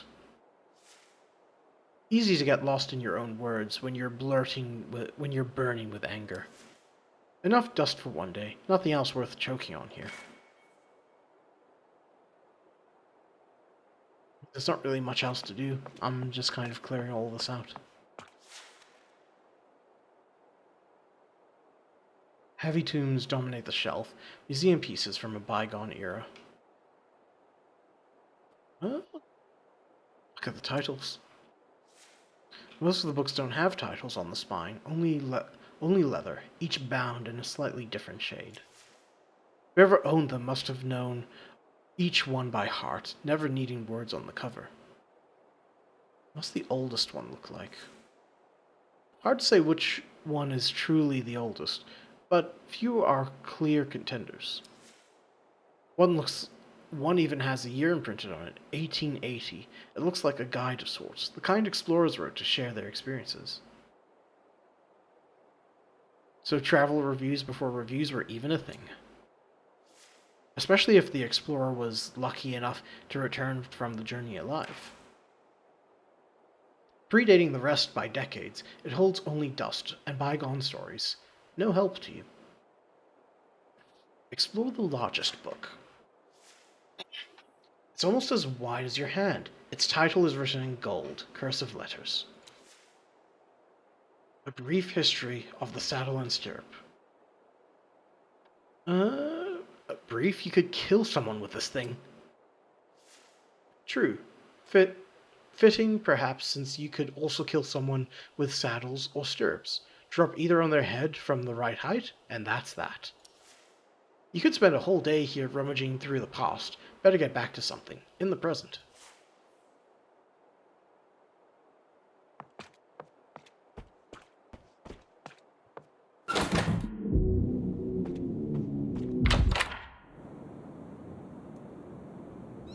Thing to see in the bathroom.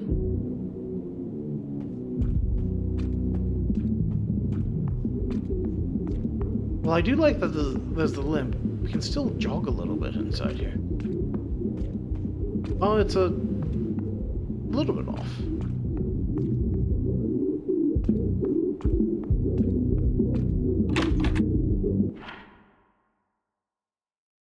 Oh, wait, there's...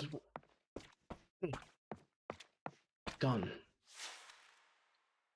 Maynard's antique revolver is serving the only function it can. Dust magnet.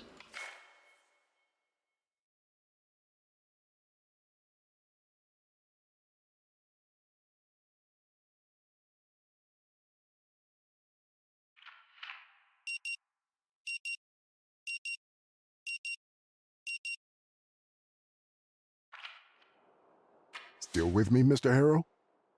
Yes, and I have a question. Actually, I'll have to wait until the next session.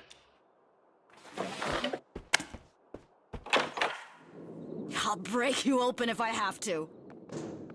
Let's see, can I get into Frank? Well,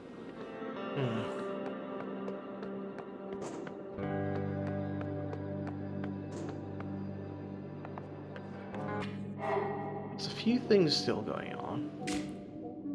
So where's Walter? Alexander K.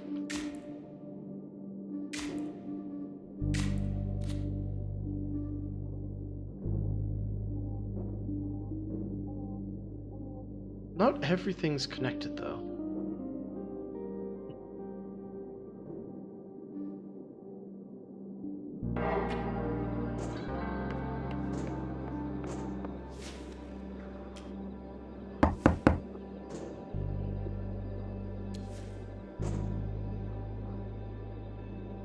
Maxine K, you know Max? He frowns, his expression twisting into something caught between confusion and surprise. Who? It's hard to tell if the topic itself or the timing that's caught him off guard. Maxine of House K, first of her name, great-granddaughter of Maynard Orville K, heir to the K's cattle empire and proprietress of Max Cats. Sure. All right, that Maxine. I met her a few times during my earlier stays in Rue Valley. Max Gas is the only choice in these parts when it comes to fueling up. Hard to miss it.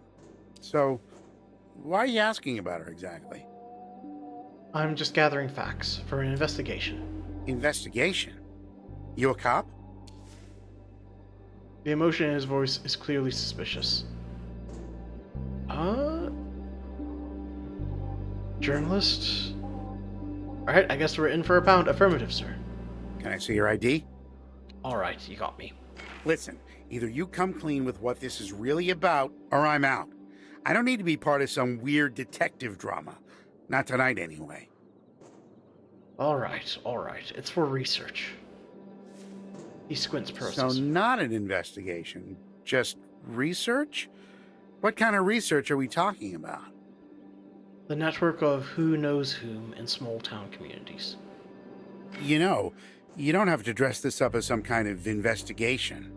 Research is okay, I guess. You can just say that. I know Maxine, but not well. Just on the surface, you know? I stop by when I'm driving in and out, fill up the tank, check my oil and whatnot. We usually chit-chat while I do my shopping, weather, local events, or whatever. That's about it. Granted, I don't drive anymore, so I wouldn't call myself a regular these days. Why doesn't he drive? Yet he did visit the gas station today. She also sells these mini croissants. They're damn good. The ones filled with vodka? Exactly those. A guilty pleasure, if you ask me. He deflects smoothly, the topic sliding from Maxine to croissants. Like sleight of hand, you wonder, is it deliberate, or are those little pastries that good?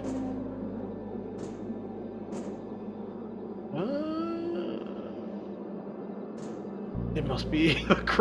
We're strangers to each other. Blanks are inevitable. Does that answer your question? I was kind of hoping for more. Sorry, it's all I got.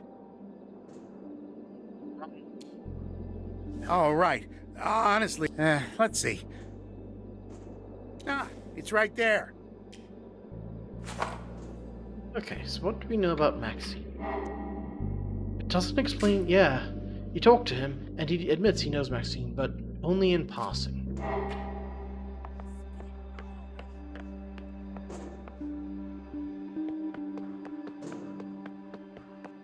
He was definitely more reasonable than I gave him credit for. Only other thing, and I think this will be the last loop of the session. I'll break you open if I have to. Let's go to Frank's room. Did we miss anything beforehand? Stack of popular authors' books on flying, space travel, and life beyond Earth. Top sits a copy of Famous Air and Space Exploration Disasters. Look for the guiding light incident. No mention of that incident. The last one listed here is from 2014, an airplane that vanished into thin air and was never found. You remember it well. You even wrote an article about it. Skim through. The book is worn and creased, as if someone read and reread it countless times. No notes, no underlining, nothing to mark a favorite page. Okay.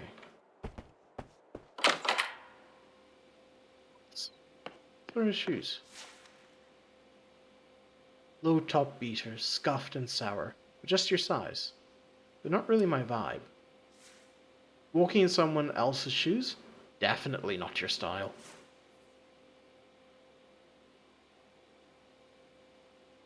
Dark gloss over the sink offers no reflection worth keeping.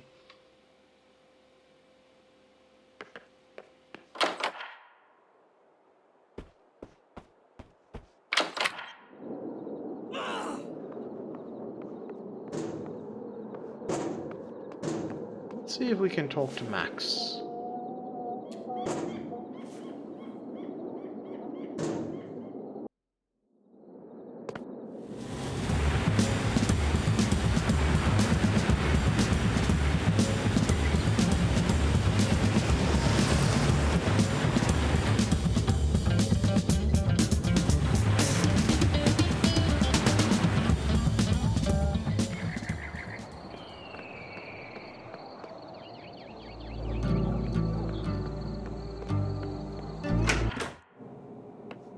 Welcome to Max Gas. You need some help getting gas in that city car yard, or you don't want something else? We got no booze, mind you.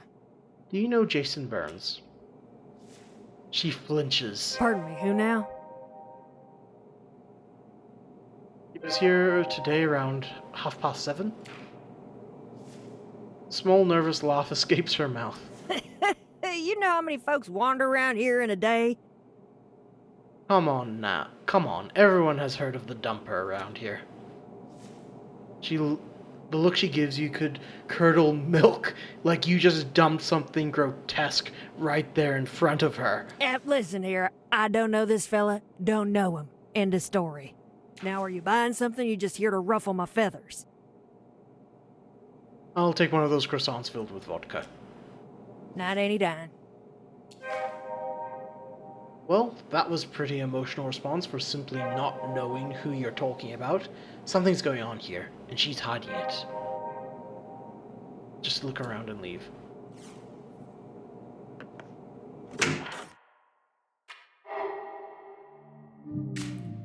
You asked Maxine about him, and from her reaction, it's obvious she's hiding something.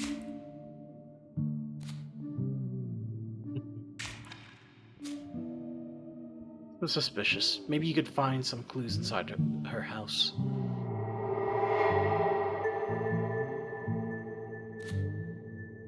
Okay.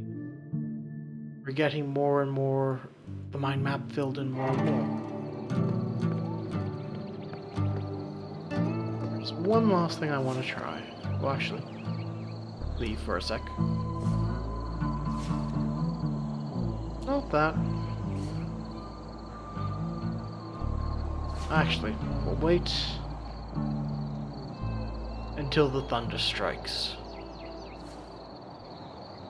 Wish them all.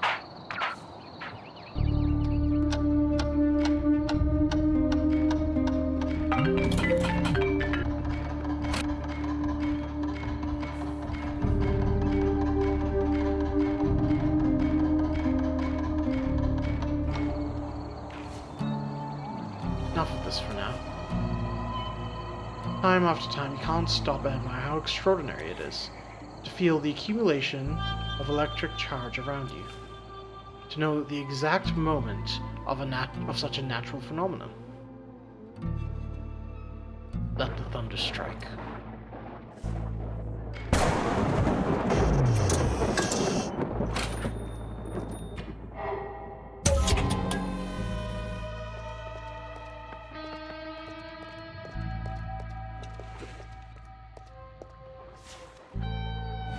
Drive south. We might be able to catch her.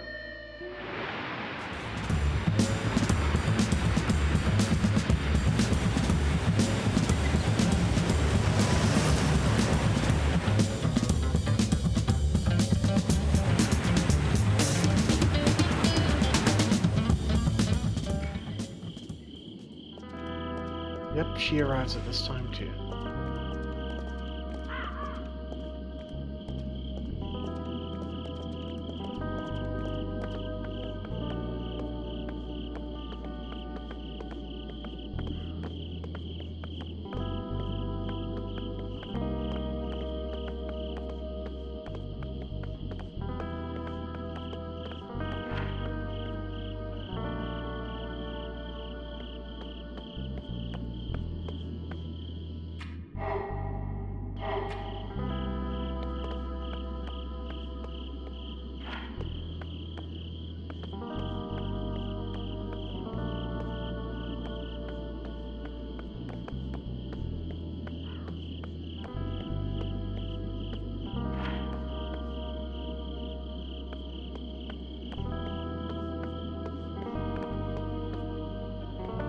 Okay, so we can't talk to her then.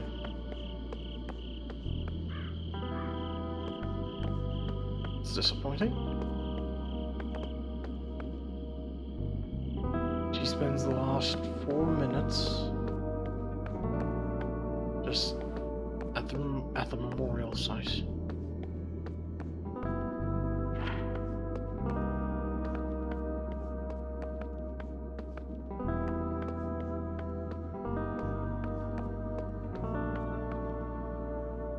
Oh. 3 minutes left.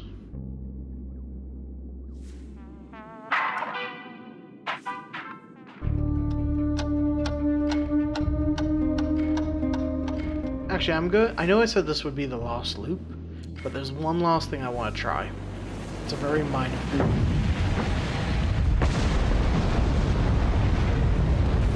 Getting used to this.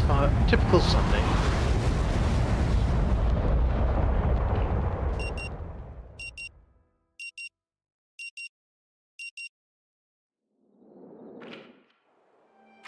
with me, Mr. Harrow?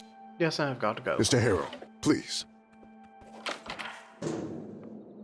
Give me my coffee, you jerk! Maybe I can help. She looks at you suspiciously. Sure. Give it. Wow, nice. I don't know how you figured it out, but oh, thanks so much. One long slip on the plastic cup and saves the moment.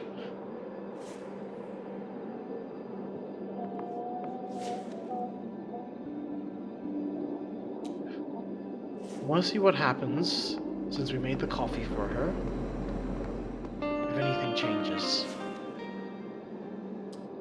I doubt it will. This is probably a waste of a loop. But I'm just curious.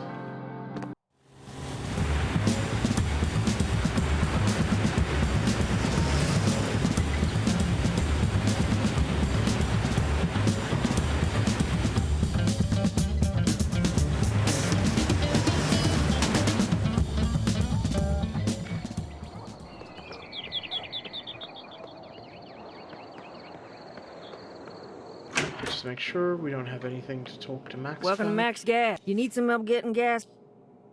Yep. Okay, so we're just killing time then. So, let's just see. Till the woman from the vending machine arrives.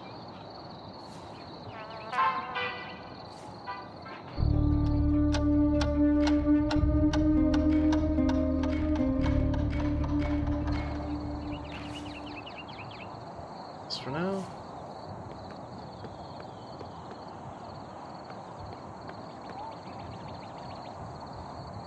Okay, so we can't do anything else.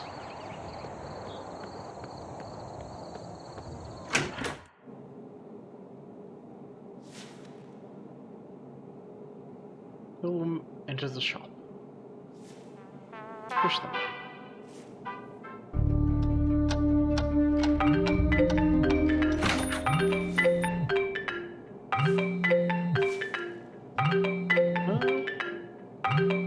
Put it on silent technically. Hey, Max. What's up? Hey, Riley. Here's for gas. You don't happen to sell those Worldmate toys, do you? No, sorry. Feeling nervous? Nah, just a bit fidgety. See my brother around, by any chance? Okay. I think I've... And that will... Well, actually... Nah, there's only one road out of here. He couldn't have driven off without me seeing him. Okay. They will just keep on talking, so...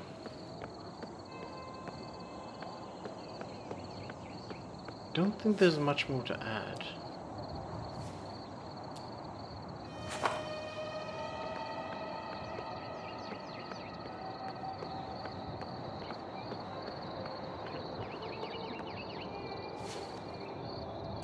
Can I get to the Cooper Belt? I don't think I can. I think everything will explode.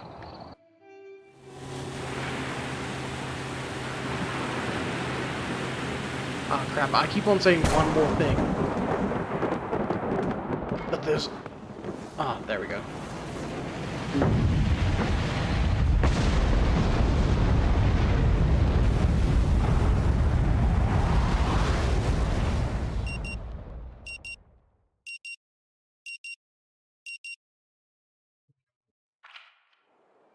Still with me, Mr. Harrow?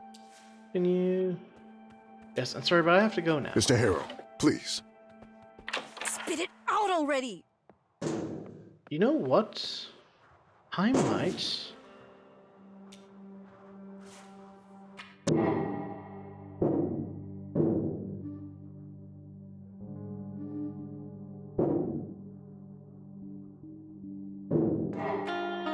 I think I might just leave it there. Thank you, ladies and gentlemen, for joining the stream. It's...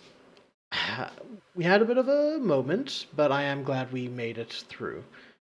And I am enjoying this game, and I'm enjoying the mysteries behind each of the people, and I did like that moment where we played Anitta's song and got her to melt a little bit. So, I guess, thank you, ladies and gentlemen, for joining me on the stream, and I hope you had a good time watching, as I had a good time playing. Oh, but next week. Or this week. No, next week. Give me a moment. So, we are. Wait, oh, I've got the wrong one up. So, Rue Valley was today, and so tomorrow is a rest day. But starting the next time, from Sunday, we're gonna actually start quite close together. So Sunday and Monday in the evening, Outer Wilds and more Rue Valley, possibly a rest, and we're looking at a long break with Hades starting up again on Saturday. Thursday, I've kind of said query test things. Hopefully, I am able to test a couple of things that might make the stream a lot better. But till then, ladies and gentlemen, I hope you've had. I've already said I hope you had a good time, but I doubly hope that you've had a good time watching. And yeah, I guess I've been Kairos Fives, and I hope you have a good day, a good night, a good whatever, wherever you are, whenever that is. And you'll probably see me Sunday. Till then, take care all. Bye now.